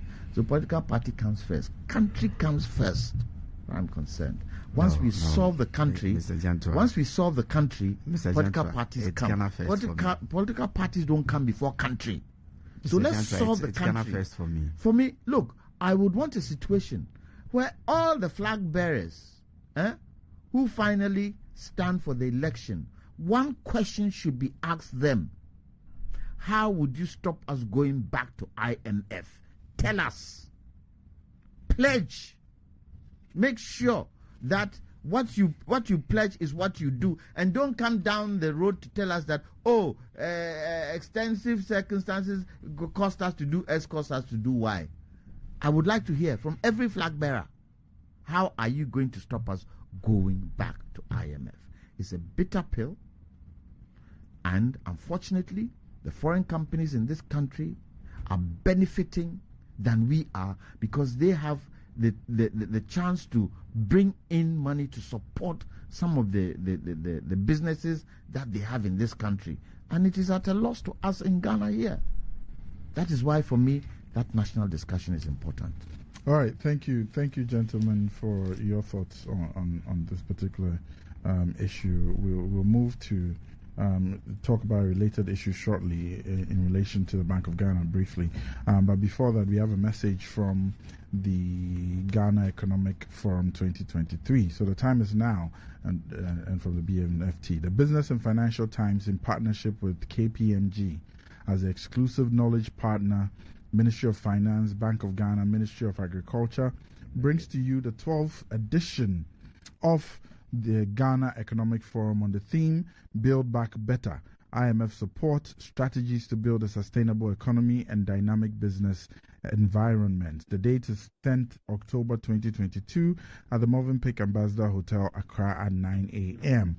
This event will bring together industry players and stakeholders, business leaders, CEOs and heads of selected government institutions to discuss and share ideas on the way forward towards building resilient and sustainable institutions and businesses to accelerate economic growth. The keynote address at this Economic Forum, Ghana Economic Forum 2023, will be delivered by Dr. Ernest Addison, the Governor of the Bank of Ghana. The Ghana Economic Forum is powered by the Business and Financial Times with support from the GRA, Stanbic Bank, Ghana Link, Jospon Group, Ola Magrek, Fidelity Bank, Ghana Free Zones Authority, Republic Bank, and Ghana Stock Exchange. Our media partners include TV3, YFM, City FM, Asasi Radio, 3FM, and Happy FM. You can call 0209 457 427. That's 0209 457 427 or 0244 476 376. 0244 476 376 or visit www.ghanaeconomicforum.com for further details. www.ghanaeconomicforum.com for further details. Ghana Economic Forum 2023, Ghana First, and that was the point that we were on before we took this message, the Ghana First, all the time. So still talking about Ghana and putting Ghana first. This past week there was an Occupy Bank of Ghana demonstration, and the demonstrators would suggest that they are putting Ghana first. And there's been some back and forth in that regard. So we'll briefly take the thoughts of our panelists. We'll go first to Emmanuel Akwa, who is a political analyst and lecturer at the Takoradi Technical University, who is joining us in the studios, Asasi Radio studios in Cape Coast, to get his thoughts on the back and forth between the Occupy Ghana, Occupy Bank of Ghana protests and the Bank of Ghana's response, or the governor's response. Mr. Akwa, are you there? Yes, I'm here. And thank you for the opportunity once again. I have to say that I am happy that the minority demonstrated peacefully, and we are here to discuss the issues. I am not particularly impressed with the response from the governor, and I think that leaders in this country should be mindful of the temperature in the country. Even if you disagree with a group or individuals who want to embark on a certain protest, because of the situation we find ourselves in as a country, when you are responding to such people, you must be mindful of your choice of words. I wasn't enthused when the governor referred to that protest as behavior of hooligans. I think that it was inappropriate. And moving forward, leaders should be careful how they respond to issues. You may disagree with the protest. You take it in good faith and you offer superior explanation, and then leave it to the rest of the populace to judge. And I think that this is an advice I will give to all our leaders moving forward. Now, let me get to the gravamen of this matter. Largely, I consider the protest as a right that the minority have. but I disagree with a lot of the issues they raised.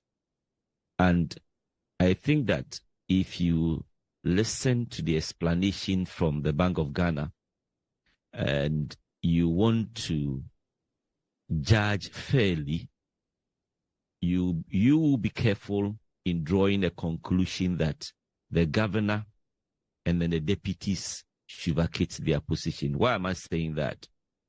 First and foremost, let us admit that generally central banks exist to fulfill their policy mandates. And the policy mandates will include price and financial decisions that they take.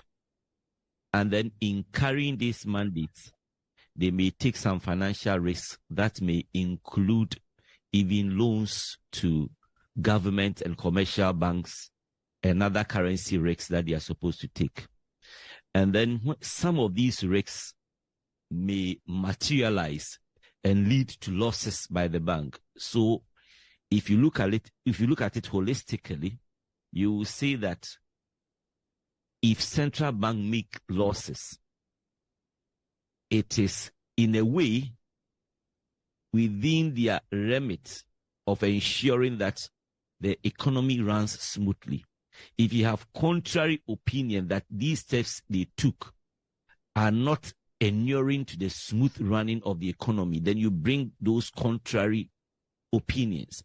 Otherwise, just the mere fact that they give loans to government and all of that, which is within their remit, leading to losses, becomes a justification for a protest. It becomes a little bit problematic. And I also want to reiterate that central banks making losses can no way be an indication of a policy error. And if you see it that way, there's no need that this will hamper the effectiveness of the monetary or financial policies. I believe that, and the Bank of Ghana responded that a central bank's credibility largely depends on its ability to achieve its mandate. And the Bank of Ghana has performed well for the difficulties that the COVID, you look at the COVID-19 and then the war in Ukraine and the difficulties that it has come with. And as I was preparing for this discussion, I looked at other countries. And then you realize that if you consider a country running with negative equity, and especially if it is due to the global economic environment, you may have to go deeper and make room for the explanation that the Bank of Ghana gives. When you look at countries like Chile, when you look at countries like Israel, the Czech Republic, their central banks have negative equity.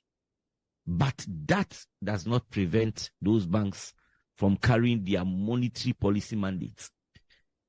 And they do that. So I want to look at the issues, the minority raised issues about 22.04 billion that the governor or the Bank of Ghana printed to finance government's budget. And I think that the Bank of Ghana has provided detailed explanation and claims that it is the amount rather represents the net claim on government, but not currency that is printed. But then when you are talking about the net claim, you are talking about the assets minus the liability and all of that. I think that we should hasten slowly, take our time, listen to the rationale behind the decisions that the Bank of Ghana took.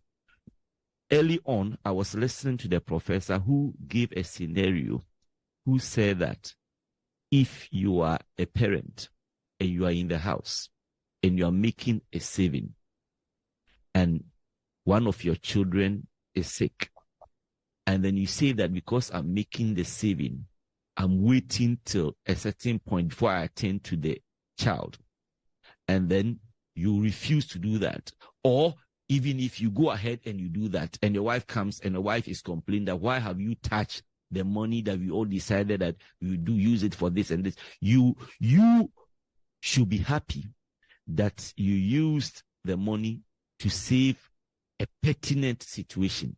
And that is exactly how I see the conduct of the Bank of Ghana. However, I am not also in any way justifying some of the spending that goes on there. No, the minority listed some issues when it comes to prudent use of resources, even within the auspices of the Bank of Ghana. And as well-meaning Ghanaians, we all should be interested in that. I think that if there are issues with the activities of the Bank of Ghana, primarily, we should be fixated on how within they spend the meager resources that we have as a country. But when I look at the mandate and how they have executed their mandate and how they have conducted themselves, I don't see any aberration there. And that is why the governor and the deputies have taken an entrenched position that they have not committed any crime and do see any need for them to resign. That is how I will see it. When I get another bite, we will look at some of the operational expenditure that the minority were talking about and the responses also from the Bank of Ghana. All right. Thank you for that, Ni. Okay, so Ni's not here, so maybe Uncle Janto will come to you on this the BOG. The Occupy BOG demonstration and the response from the Bank of Ghana governor and the back and forth. What are the political implications of this? Are there any even? In terms of the fact that the Bank of Ghana should resign? Yes, that he should resign and all the accusations that are leveled at or against the Bank of Ghana and all that. Look, Doc. Mm-hmm. The opposition parties, for that matter, everybody in this country has a right to demonstrate. And it is the constitutional right of the NDC and other opposition parties to demonstrate against a situation that they feel has been detrimental to the country. However, what's the impact? And I asked myself the question, okay, so the Bank of Ghana, the governor of the Bank of Ghana resigns with his deputies. Who puts in a new governor? Is it not the president? Mm. And why do you think that would change anything? Because I heard the NDC indicate that if the governor of the Bank of Ghana is changed, it will bring some stability. But do you know who the president would now put in place? And do you know the kind of mandate that person will bring in? If it so happened that the governor of the Bank of Ghana was chosen on an independent basis by a different body, not by the presidency, maybe. And so for me, in as much as demonstration is good to highlight some of the challenges, there should have been a different way of handling the situation where the governor of the Bank of Ghana is concerned. I believe that there were certain things that was enshrined in the Bank of Ghana Act that the governor of the Bank of Ghana should have done. The limit, 5%. The instructions in the Bank of Ghana Act indicated that the governor of the Bank of Ghana is supposed to notify who? The finance minister and Parliament, not the other way around, where he notifies Parliament, he notifies the finance minister, and it's the finance minister's responsibility to notify Parliament. No, it's not that way. So based on that alone, he breached the law. Based on that alone. In terms of printing of money, look, I expected the governor of the Bank of Ghana to be the one who watches expenditure. And the moment government crosses a certain threshold, the governor should be the one who now puts the government in check. Say, hey, hold it. Where you're going at this particular moment in time is going to cause challenges for us going forward. And so, we need to cut some expenditure. We need to be able to explain to the people where the country is today and the kind of finances we have. There are certain projects that government wants to do that we can't finance. It is his responsibility to be able to do that. And it's the responsibility of government to listen to the governor. It's his responsibility. Did that happen? And this is where it becomes very difficult when you have situations where the Bank of Ghana seems to be in coalition with the government in power. His responsibility is monitoring to make sure that we do not exceed expenditure. But it looks as if with this, that didn't happen.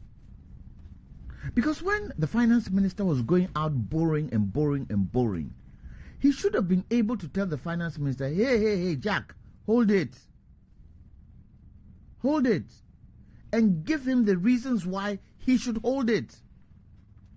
And get the people involved in holding it. I'm sure if some of the loans that the finance minister went for, if the governor was able to curtail, the debt that we face would not have ballooned to where it is today. What's our debt today? Our debt is over 600 billion. True or false? And part of that debt was created by the printing of money. I mean, it's ABC economics. The printing of money. And government had to. And government's responsibility was to hold the reins once they realized they were going over a certain threshold that would create challenges. But they threw, to the wind, caution to the wind, and continued because they wanted a certain scenario in the eyes and perception in the eyes of Ghanaians to make it feel as if we were doing well. But the city was naked. And we're covering that nakedness by going for loans.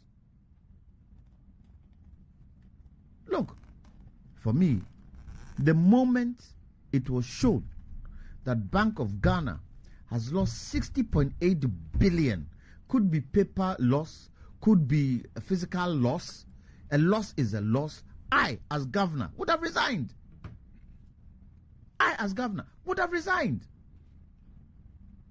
Because inasmuch, and Honorable Fuseni keeps reminding me that it is not the Bank of Ghana's responsibility to make profit. Theirs is to manage. Fair enough.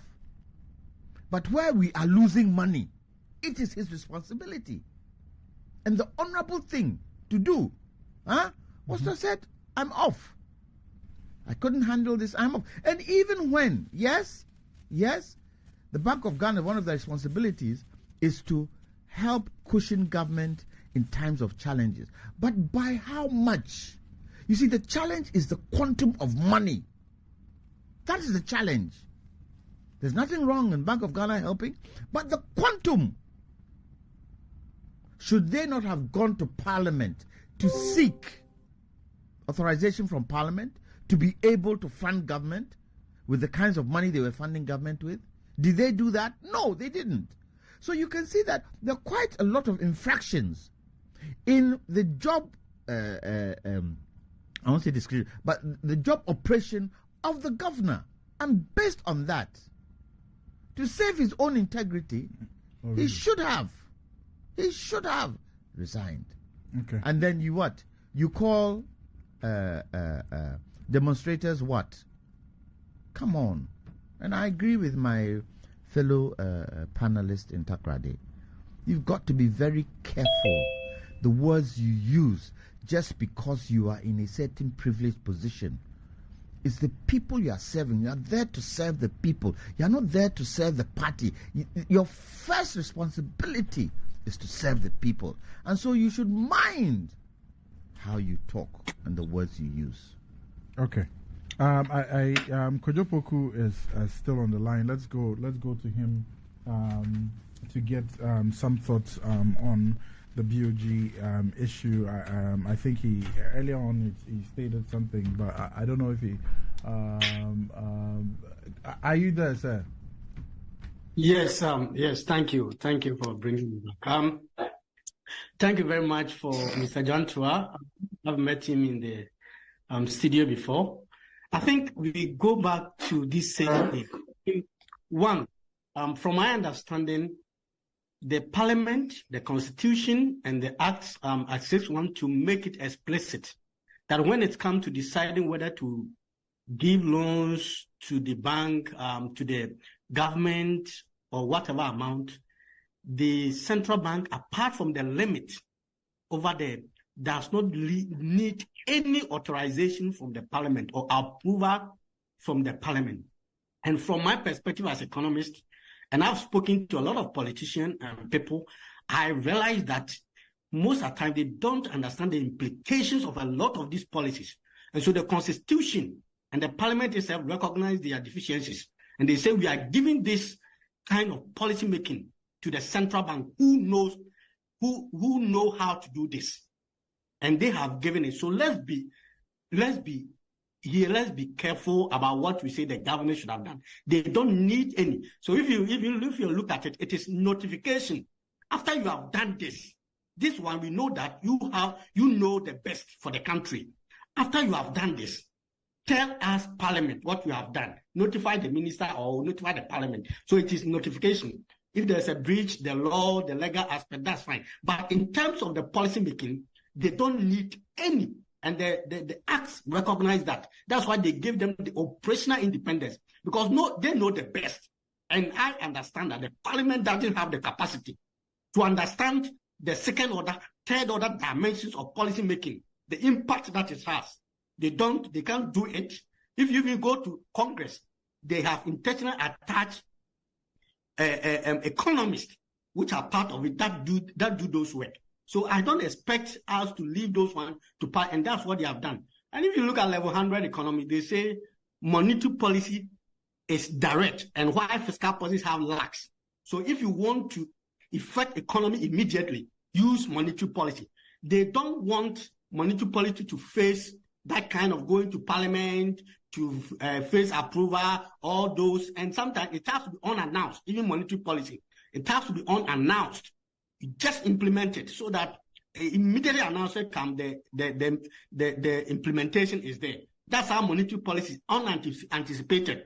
But fiscal policy is anticipated. It goes to Parliament. They will talk about it. They will do all those kind of things. So that's different. That's why fiscal policy is there, and the Minister of Finance need to do it. But when it comes to the monetary policy, it is given to the central bank as if they know the best to do. But after you have done it, please notify the Parliament, notify the people that you are serving. So it is notification, not authorization. So even if it's 100 million and the governor and the board think that this country, this is what we need, they just have to do it and notify the Parliament. Two, the issue I spoke about the issue of printing of money. I said we should go to page 20 of 2022 Bank of Ghana annual report. Currency in circulation, that indicates amount of money that have been printed. It is 25 billion in 2000 at the end of 2021. At the end of 2022, it is 10 billion. It is 35 billion. So this difference that shows how much the Bank of Ghana actually printed during that year, it will be maximum around 10 billion. And so when they say they have printed money about something, I say, like, where is it coming from? Is it coming from the financing that they see? No, that financing, when you see it, and I have worked on it Paul in the Bible, sometimes when he's explaining something, he intentionally quote his background to let people explain. I have worked with Bank of Ghana on fiscal office, dealing with this data, supplying to Minister of Finance, so I understand what you are talking. When what you see in the finance section is not lending to the government, only lending to government, it's a composite. And I explained that right now you, Mr. Dantua, you may have treasury bill. If you want to sell the treasury bill, the government may not have money to buy it or don't want to buy it. But it is your contractual agreement between you and Bank of Ghana that anytime you tender in the bill, the security, the central bank has to take it and pay you money. So when the central bank pay you that money, the central bank becomes the owner of that asset, that security. And in the data, in the finance, it will show that government now owes the central bank. But the central bank has not given any money to government during that period. And we kept on explaining this, and I don't know why it's becoming too difficult, that maybe politically or something. But sometimes we are afraid because of how the situation is said that things are not good and people are suffering. And so if you say anything that goes contra, like that kind of, don't blame the government, people start insulting you. So sometimes some of us try to lay back. We don't want to come out to say it because people think you are supporting the government or not.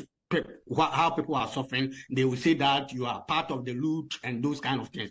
Not so, but sometimes what we know, we just want to bring it up for people to understand. So even if you're critiquing, you understand what you are saying, so that when we sit down and we are diagnosing the problem, you know where the problem is coming from. So it is not just the printing. Printing, a maximum was about 10 billion. The rest is kind of changes in portfolios. The money goes here and come here, move from the commercial bank, come to the commercial, changes in reserves. I've already explained some of these things. So let's understand what actually is there. And that's why when everybody, I think there's a problem, when there's a health issue like COVID-19, we approach the doctors. We all gave them that they understand the issues. So they should talk about it, try to get the problem, how we can solve it. But when it comes to economics, issues about the health of the country, we think that it is so easy, it is your pocket, so everybody feel it, so everybody understands, so everybody can prescribe policy. And I think most of the problem that we are facing, it is coming from there. We have not actually recognized the importance of the doctors of the economy, how they can contribute to the discussion and prefer solution to the health. So everybody is professing. We don't see it as sickness. If it was my leg that was paining, my head that was paining me, how I won't allow anybody to diagnose me and prefer a medication for me. We don't do that. But when it comes to the economy, because we don't feel like that, we give it to everybody. And we think that everybody knows the problem and the solution. And that is what is happening now. So I just wanted to come in to put this, that when we are doing the diagnosis, because it's the diagnosis that will inform the kind of treatment and the prognosis. And if you are not able to get the diagnosis right, we will have a bad treatment. And I've said that because our bad diagnosis that a problem is fiscal policy, fiscal issues, we have been using fiscal solutions. And that is why we are not getting our solution right. And therefore, we will continue to have this problem. Fiscal issues are there, but this is external. And once we don't try to solve the external, it will go and come back. What we consume, the import that we demand, and our export, that's where we should try to look at it. And that's why he himself said that, Mr. Dantua said that we have been using borrowing of 3 billion to do what? The 3 billion basically to support citizens to import. Not government to eat it. Government needs cities to pay workers and other things. But he's borrowing that hard currency so that the people, the exchange rate will be low. Then people will feel comfortable and you consume, we buy good externally, then we are happy. That is what we want. We citizens, that is what we want. And government is also doing for us. Otherwise, we blackmail the government. So I have said, I have stopped using petrol prices to vote. I have stopped using depreciation or the currency because no government can do it, because you do it for a short period. It is not sustainable. Petrol prices fuel prices, and now I'm going to add corruption to it, because I've realized that even if corruption exists, executives, those that are voted for, they cannot fight it, because all of them, they will just use it to come to power, and when they come, they cannot touch people that they said they were corrupt. And so I'll remove it, and also I'll be looking at policy, even in the midst of corruption. Tell us what you can do for the country, the policies that you can do, even in the midst of the corruption, because all of them, they are not able to fight the corruption when they are outside. And they say it, at least since I became aware of politics from 2000, they used corruption. 2008, they used corruption. How many people Kufuor were able to put into prison and get some money from them? How many people were Atamils and Mahama were able to put in prison or prosecuted them? And Akufo-Addo also used the same thing, and President Akufo-Addo also used the same thing in 2016. And when they came to power, how many people have they been able to put into prison and collected money from them because they said the people were stealing? So you can see that they use it to come to power. So even if corruption exists, they are not able to solve it how we want them to solve it. And probably we should use other avenues to solve the corruption. So as economists, I will see it as a constraint in our development. So if you want to help me, tell me, in the midst of corruption, corruption is there, it is constant. You take it as constraint, you maximize. In the midst of corruption, what policies can you do so that we can still develop, you can still go ahead? That's what we want, because you have been using petrol prices, exchange rate. Note, exchange rate, Bank of Ghana cannot make it low. It is not true. They cannot make it low. And fuel prices, they cannot continue to make it low. The earlier we understand this and take it into our decision making, the better it is. Thank you very much, Kweku. Thank you, Prof. So we still have another topic to go. So I'll take some thoughts from you, Hussein Issa, and then we'll go to Ni last, and then is Ni still around? Yes, I'm honorable. Quickly, Doc, BOG back and forth. I still think that the publics need to actually understand the operations and objects of the central bank. I have never experienced the politicization of the operations of the central bank like we are having now, at least since 1993. I don't think that it is helpful. I don't think that it's a route that I want to encourage, especially given the sort of environment the bank has had to operate in the last couple of years. Yes, and there are things that I should also think that the bank probably could have done a bit more on a few things, but I still think that there's nothing untoward that is transpired, especially with the 2022 financial reports that is being the subject of debate for weeks and months now. I think that we should go back to the act that actually set up the BOG. Beside the maintenance of the general price stability and the support of the economic policy of government, Section 4 also goes on to say that the central bank has a duty to do all other things that are incidental or conducive to the efficient performance of the functions under the Act. So even beyond the supporting government policy, the central bank is actually the last institution of resort that should hold this economy together. And sometimes, like we experience in football, a player might want to take one for the team, and that is what the central bank has to do for the economy. In times like we have experienced recently, the bank had to do things that were not actually part of or things that you would expect in its normal operations. The domestic debt that we had to go through, the mismatch of, within COVID, I was in Parliament. We had to resort to the central bank to be able to borrow about 10 billion to be able to save lives, because at the time the president didn't make a note. Look, he was going to do everything in his power to conserve lives, to protect lives, because we cannot recreate lives. And so these are some of the things that the central bank had to do in all of this, whilst interest rates were going up, government still had to borrow or go onto the open market for its operations. And the continuous spread meant that the central bank was taking a higher risk than usual in its own operations. And so in periods of downgrades and the lack of access to international markets, we did experience the depletion in our reserves. The central bank still had to go to the open market to do forex operations to be able to ensure that the necessities that we need, that we don't produce local, are still available. So the central bank could take all of this hit, and we should know. And like Mr. Jantu has said too, I keep saying, the object of the central bank, the Bank of Ghana, it's not like that of EcoBank or that of Ghana Commercial Bank, which are strictly profit-making institutions. I'm a shareholder in Ghana Commercial Bank and EcoBank. I expect that they would declare profits at the end of the year so that I get my dividends. It's not like that of. That's why the central bank is not listed. Its object is totally different.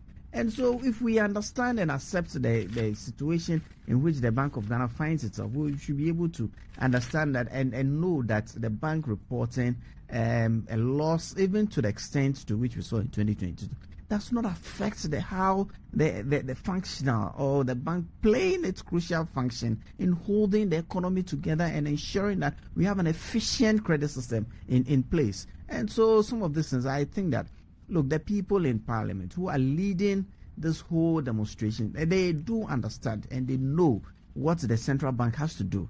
But you see, it's overly politicization and using the institution of parliament to be able to achieve their political aims. And that's how I see this. And I think that we should move away from this.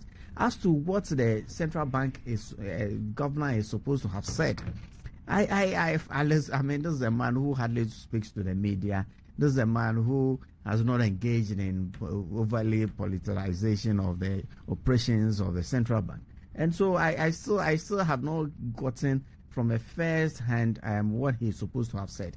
But in all of this, I think that I want to see some evidence that he actually have said. I have gone back to the website that he is supposed to have said that, and still have not been able to get to that. And I didn't expect that to come from him, and I'm still finding it difficult to believe that he has said that. And moving on, just let me make a few other observations.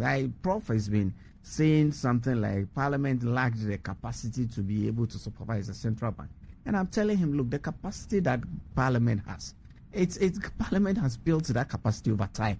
It can get better. We can get better at electing people with the requisite skills to go to Parliament to be able to undertake some of these things. We can do it better. But I don't agree with him when he says that the central bank that is not required to consult or seek permission from Parliament in some of these operations because Parliament as an institution lacks the capacity. I don't agree. Look, when I was in Parliament, there are people who had, in the past, been head of departments in the departments that profits in. And today they are members of Parliament and they have the requisite skills and capacity to be able to monitor and understand some of these things. But I concede that the capacity of Parliament needs to be built up. And the word being the current leader, he's taking steps. The new standing orders are coming into place. He's been preaching and fighting for the establishment of an independent budget office within Parliament to give MPs the opportunity to build their capacity so that they are able to understand some of these things better. I think that should be the route. But I think that Parliament as it stands has the capacity and we can do better. Okay. And Prof also was talking about corruption, that corruption, it's the politician will speak about corruption to get into power. Look, since we have been in power since 2017, one of the first acts that the 7th Parliament of the Republic passed was the Office of the Special Prosecutor. Today, you can say anything, but we have put in a framework that is able to arrest some of these things or investigate some of these things and go on. This is what governments do. This is how corruption is fought. Let's put in the framework that will be able to forestall some of these things happening. The bank does not just stop with the creation of the operationalization of the Office of the Special Prosecutor. Look, there is an agency called the Internal Audit Agency. There is no time in Ghana that this agency had been resourced like it's happened under the presidency of Nana Addo Dankwa Akufo-Addo. And what internal audits do is to ensure that there are frameworks in place to forestall the occurrence of corrupt acts. So already before the act happens, we are making attempts to arrest some of these things. So this is how corruption is fought. And based on that, I think that it's healthy for the party or the combatants to come to the table with measures they are going to use to fight corruption. And I think that we should continue until we bring corruption to the barest minimum. And when you say that you are all going to vote on the price of fuel, I still also find it. Look, there are two major determinants of the prices we pay. Is either the international market price and also the exchange rate. So if a government is able to hold the exchange rate in check, it means that the prices are going to be stable, and that is going to allow for better planning and economic growth. So it still comes to the table. And for us to be able to hold on our exchange rate, let's diversify our economy like we have attempted to do. Let's produce what we eat and don't need forex to import everything that we consume in this country. That is the thinking behind us starting a policy like the One Day One Earth to diversify our economy, be able to bring in a lot of forex. And if we are able to do that, the $400 million that we require every month to bring in if it's readily available, then the price of fuel is going to be more stable. And the one government here and the other. So all of this is coming to play. So perhaps we expect that we will do the politics and we will preach and argue on some of these measures. And if one party is showed that they are better at managing these factors, they are the party that you have to go to. And I mean, obviously, that party should be the New Patriotic Party. Stop the politics. Okay, all right. So, Uncle John, so briefly. Well, yes. Just a quick one. And I agree with Honorable Fuseni when he talks about we should try as much as possible to create our own and service ourselves. But look at TOR today on the petroleum issue. Look at TOR today, where it is today. But we rather allow a Chinese company to come and set up a refinery next door to ours, who would now come and undercut and take over the industry. And ours is still there. And yes, if that is what we want to do, then we might as well sell the country to all these people. Would you believe that yesterday, I read that Bui Dam have gone into an agreement with a Chinese company to build a processing plant for cashew. What does that mean? Are you trying to tell me that in Ghana here, we don't have Ghanaians who can build a processing plant, that we need to go to the Chinese? Some of these things you don't understand. And that is why, for me, things like one district, one factory should have looked at some of these things. Added value petroleum, added value agriculture, added value gold, because the returns are quicker and the returns are high. And it helps us control our foreign exchange. But we didn't do that. And we sit on radio and say, oh, we are the best party, vote for us, and the nitty-gritty things that need to be done are not done. Come on, please. All right, Ni, last word, quickly. Yeah. Doc, all I just want to say in respect of the BOG is, first and foremost, if what the governor was reported to have said is true, calling the MPs hooligans is very, very unfortunate. And perhaps, as somebody has said, it shows that Parliament has had very weak oversight over the governor of the Bank of Ghana. Because you see, what are the minority protesting about? They are pointing out to you the fact that you have violated the Bank of Ghana Act. You have given overdrafts to government in breach of your statute that created you. And the ripple effect of this weak monetary supervision is what we have by way of the forex exchange regime that we currently have. And coupled with that is what? Inflation, which is even worse. But that's why you can blame it more on the Ministry of Finance. But look at our forex exchange and look at the effect of inflation on our lives. So look, I disagree when people say that you need economists to necessarily talk about the economy. Boss, if you are buying and selling, if you are living in Ghana and you are paying the bills, Nobody needs to be an economist to tell you that the value of your money 4 years ago is very simple.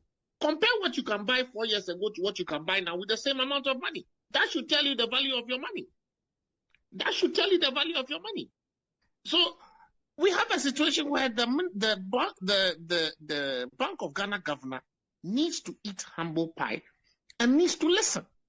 Because we again cannot have a situation where you are asking us to tighten our belts and you are putting up a brand new, edifice and telling us you cannot cut back.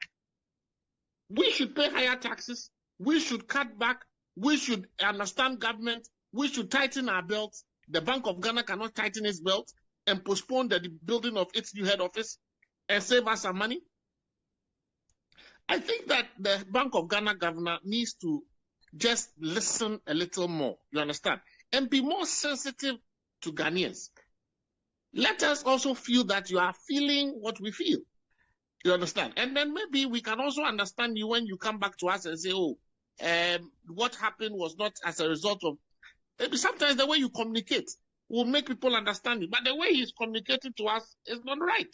And what prevented him from coming out to come and receive the petition? Why is it that when we appoint people to certain positions, they are not afraid to take the position, but when it comes to meeting us and receiving a petition, he is afraid? And as they said, he said the head of security. What was said about that, I will not repeat. All right. So let's bring this conversation to an end. Let's move on. We'd like to thank Kojo Poku, who joined us. He's an economist and research fellow at the Center for Social Policy Studies, University of Ghana. He joined us for the discussions related to the Bank of Ghana and Occupy Ghana protest and the Ghana and IMF issues. Thank you, Kojo Poku, for making time to join us this morning. Finally, gentlemen, the MPP parliamentary presidential primaries, it seems like battle lines have been drawn. This past week, there has been some back and forth between some leading figures of the ruling New Patriotic Party. In particular, one of its presidential aspirants, Honorable Kennedy Agyapong, has had a back and forth with the Ashanti Regional Chairman of the New Patriotic Party, Chairman Wontumi, as he's popularly called. This internal infighting, what aren't you shooting yourselves in the foot and more or less washing your dirty linen in public and putting on this sort of divisive posture that will be remembered by Ghanaians in 2024? As they say, the things that you say during an internal primary against your opponent, if your opponent ends up being elected, how do you walk back those words? How do you take back those words? Or will we simply do it like the way we do it in Ghana? Oh, it's political talk. You know how sometimes they tell us politicians mount platforms and stages and say all sorts of things. And when push comes to shove and you ask them, they tell you that, oh, political talk. I mean, there's a difference between that and actual. Honorable Hussaini, I'll start with you. Is it not problematic? Have you guys not are you not shooting yourselves in the foot? Doc, I would have wished that some of the things that my party is hearing, or the rhetorics as a way would have been more refined than we're experiencing now. As a politician, I will tell you, and I'm sure a lot of us will agree, that internal politics are very difficult because you have to contest against someone within your party, and then down the line in general elections, you have to work together. And it's one of the things that actually led to our parliamentary performance the last time in 2020, and we thought that we should have moved beyond that. But the presidential primaries this time is giving us quite some challenges. As we speak now, there are 4 people in the race: His Excellency Dr. Mahmoud Bawumia, Honorable Kennedy Agyapong, Honorable Adenimo, and then Honorable the Agri Minister, Afri Akoto.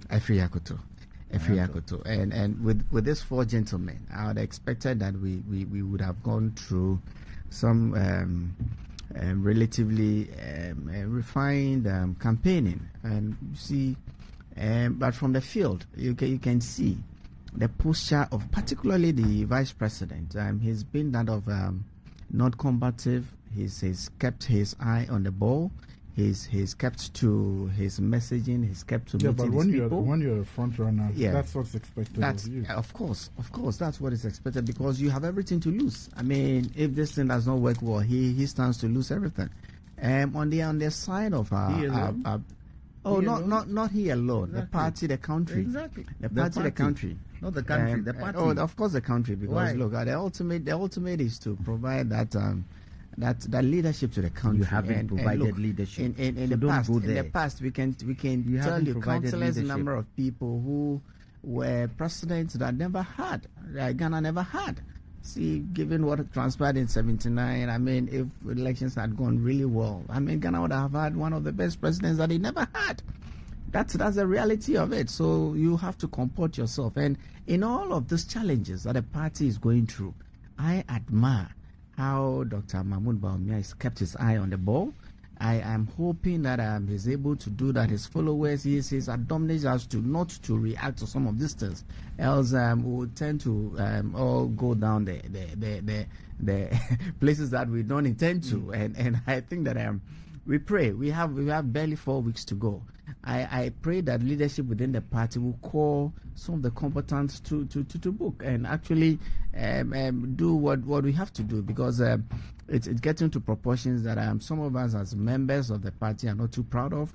Some of us don't think that it's going to inure to our benefits come 2024, and we think that it's time to call some people and name and shame and get crack the whip. But you see, given also what we have gone through, particularly with Alan Kyerematen, I'm sure the leadership of the party have been very cautious, because when you tend to instill the level of discipline that we all require as party people might end up misconstruing it that as being you putting in measures to their disadvantage. And for us to have a level playing field, sometimes you allow some of these things to go as just politics, but I don't think they are just politics.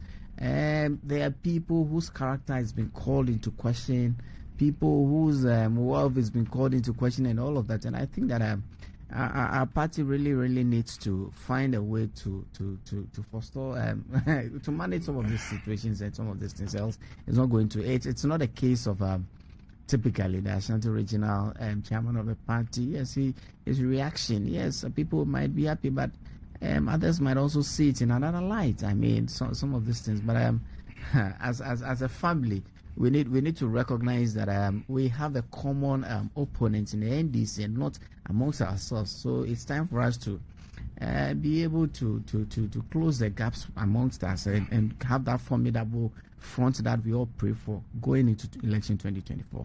All right, let's go to Cape Coast, our studios in Cape Coast, where Mr. Emmanuel Akwa, who's a political analyst at the and a lecturer at Takoradi Technical University, is joining us.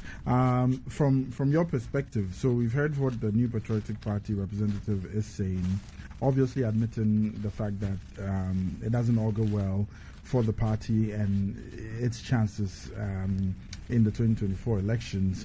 What do you say? Do you think this is the party has brought this onto itself by not right from the onset maybe creating a level playing field? Because one of the things that you'd hear people like Honorable Kennedy Agyapong suggest is that there isn't a level playing field, and it was reflected in Mr. Alan Kyerematen's not resignation speech, but when he made that announcement, I think a week or so, more than a week ago, about his resignation from the party and forming the new movement, that it seems as if everything is being done in favor of one particular candidate or to favor one particular candidate. Is this the genesis? Are there legitimate concerns there? And what does that bode for the party moving into 2024 elections? Noting what Honorable Hussaini says, that the party has a common adversary in the NDC, not necessarily internally. How does the party move on from something like this? All right. Well, I also want to agree with Mr. Hussaini that this is just an internal battle. The real battle lies ahead of them in 2024. And that is what should occupy their minds. But having said that, I think that if we have to call a spade, if the party was minded of the onerous task ahead in breaking the 8 in 2024, then admittedly they should have also set in place some mechanisms that will ensure even togetherness, harmony after the November primaries. Why am I saying this? Right from the onset, when you don't restrict leaders and to some extent sometimes regional executive, if you don't restrict them from openly taking stance, because these are the people who will be umpires, who will be referees at the regions, at the constituencies and all of that. When you open them that anybody can take any position you want, campaign for anybody, they lose their neutrality and they do not become fair arbiters of the whole process any longer. Once any candidate feels that even this region I'm going into, this constituency I'm going into, the father of that constituency, the father of that region has taken an entrenched position, it is a fertile ground to breed acrimony. And I think that maybe with the benefit of hindsight, these are minor things that the party glossed over. But the nemesis is catching up with them, and probably you have realized that these are things they shouldn't. Once you are a family and you want to embark on a process, make sure that those who will be pretending over the process at the constituency, regional levels, and even national, as much as practicable, remain neutral. And I think that this didn't augur well because the party could not do that. Having said that, by and large, I think that the process has been quite okay, even though we have experienced some serious acrimony. And it is so unfortunate to get to a point where a leading member like Honorable Alan Kyerematen resigned from the party. It's so unfortunate, but I think that if the NPP wants to still present a united front, they should do everything within their power to make sure that they bridge the gaps, and then they serve. Sometimes I like what Mr. Hussaini said, that even if you see that you are being attacked and you think that you stand losing, sometimes you serve as a propitiator. You pretend as if you are not hearing the attacks and all of that, and focus on the ball. And I think that it's a good call by those who are in the competition. But moving forward, the leadership of the party should call for immediate ceasefire from all the camps. And I want to encourage the flag bearer aspirants that when you go to the people, preach what you have to offer the party, what you have to offer the country, and let the people be the best judges. But I still think that in one way or the other, even though some of them have gone overboard, maybe to some extent to the leadership of the party also along the line didn't really put in place strict measures in anticipation of some of these things that are likely to happen. And I think that beyond the November 4, what lies ahead of the party in terms of the reconciliation, in terms of repackaging the party is what is important. We want to see stronger parties. The NDC is now strong on the ground. They have their leader and they are propagating what they have in store for the people. We expect that the NPP will also not break. The NPP will be strong so that we will be exposed to choice. All right. Thank you. Nee, let's take your thoughts briefly. Quickly. All right. I suppose he's not there. So Uncle Janto, let's give. Let me quickly. Let me take a quote from Kennedy Japan. Oh. He says the ruling government, which won elections 2016 with about 1 million votes with the support of the business community, is looting the country as if there's no tomorrow. They steal Ghana's money and deposit it abroad. I will put my life on the line to save the country from this looting brigade. The cracks are beginning to show. The cracks are beginning to show. And if they are not able... Mr. Jantua, he subsequently issued a statement saying that he was misconstrued. I will provide you I have just read it. I've just read it. No, that's what the media reported. But he subsequently issued a statement. Look, you see... You probably have not seen it. When you're talking, I'm just calling your attention to it. Listen. No, I'll send you a copy of the statement. You know the challenge. You know the challenge. What? Woman kind of crack. Generally, woman kind of crack. Everybody is knocking heads left, right, center. And wait, let me finish. And he has refuted that statement. So if you build your presentation, let me finish. So I said let me finish.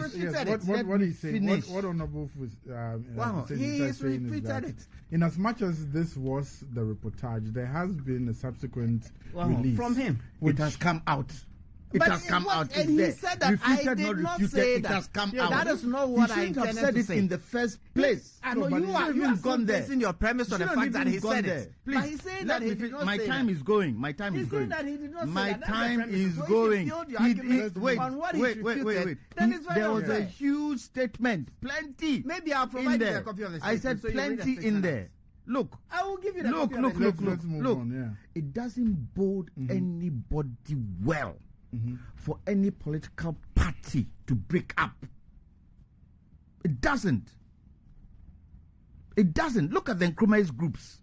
And I keep saying it. Look at the Nkrumah's groups. Why can't the Nkrumah's groups come back to power? Why? Because of the splits. And at this material moment, the MPP is cutting its nose to spite its face. And you have a leader who should call everybody in. Bring everybody in. Let this stop. No.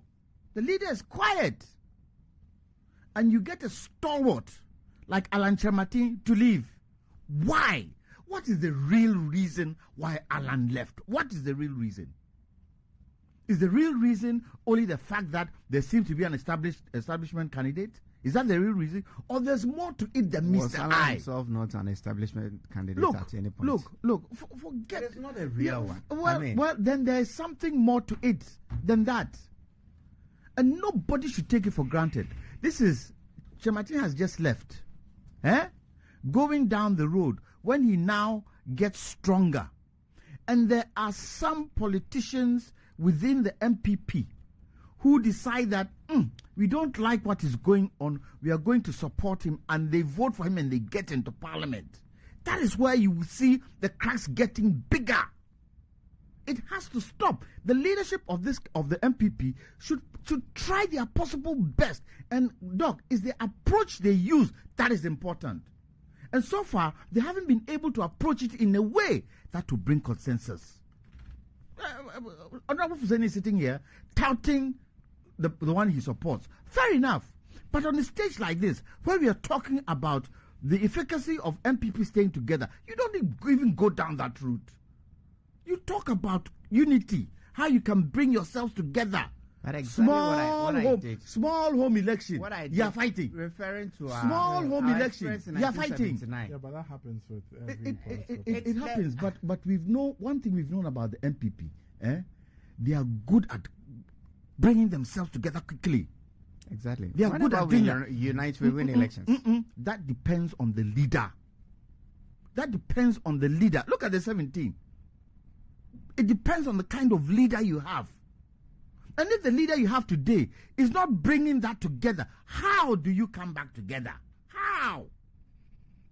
And then we would be left with probably one monopolistic party, because the people do not know where the other is heading for. The new patriotic party and that monopolistic party now comes in and then does whatever they want. We will win elections 2024. Well, let's see. We will win elections 2024. You sit here and say you win elections 2024, and you and not do anything about it.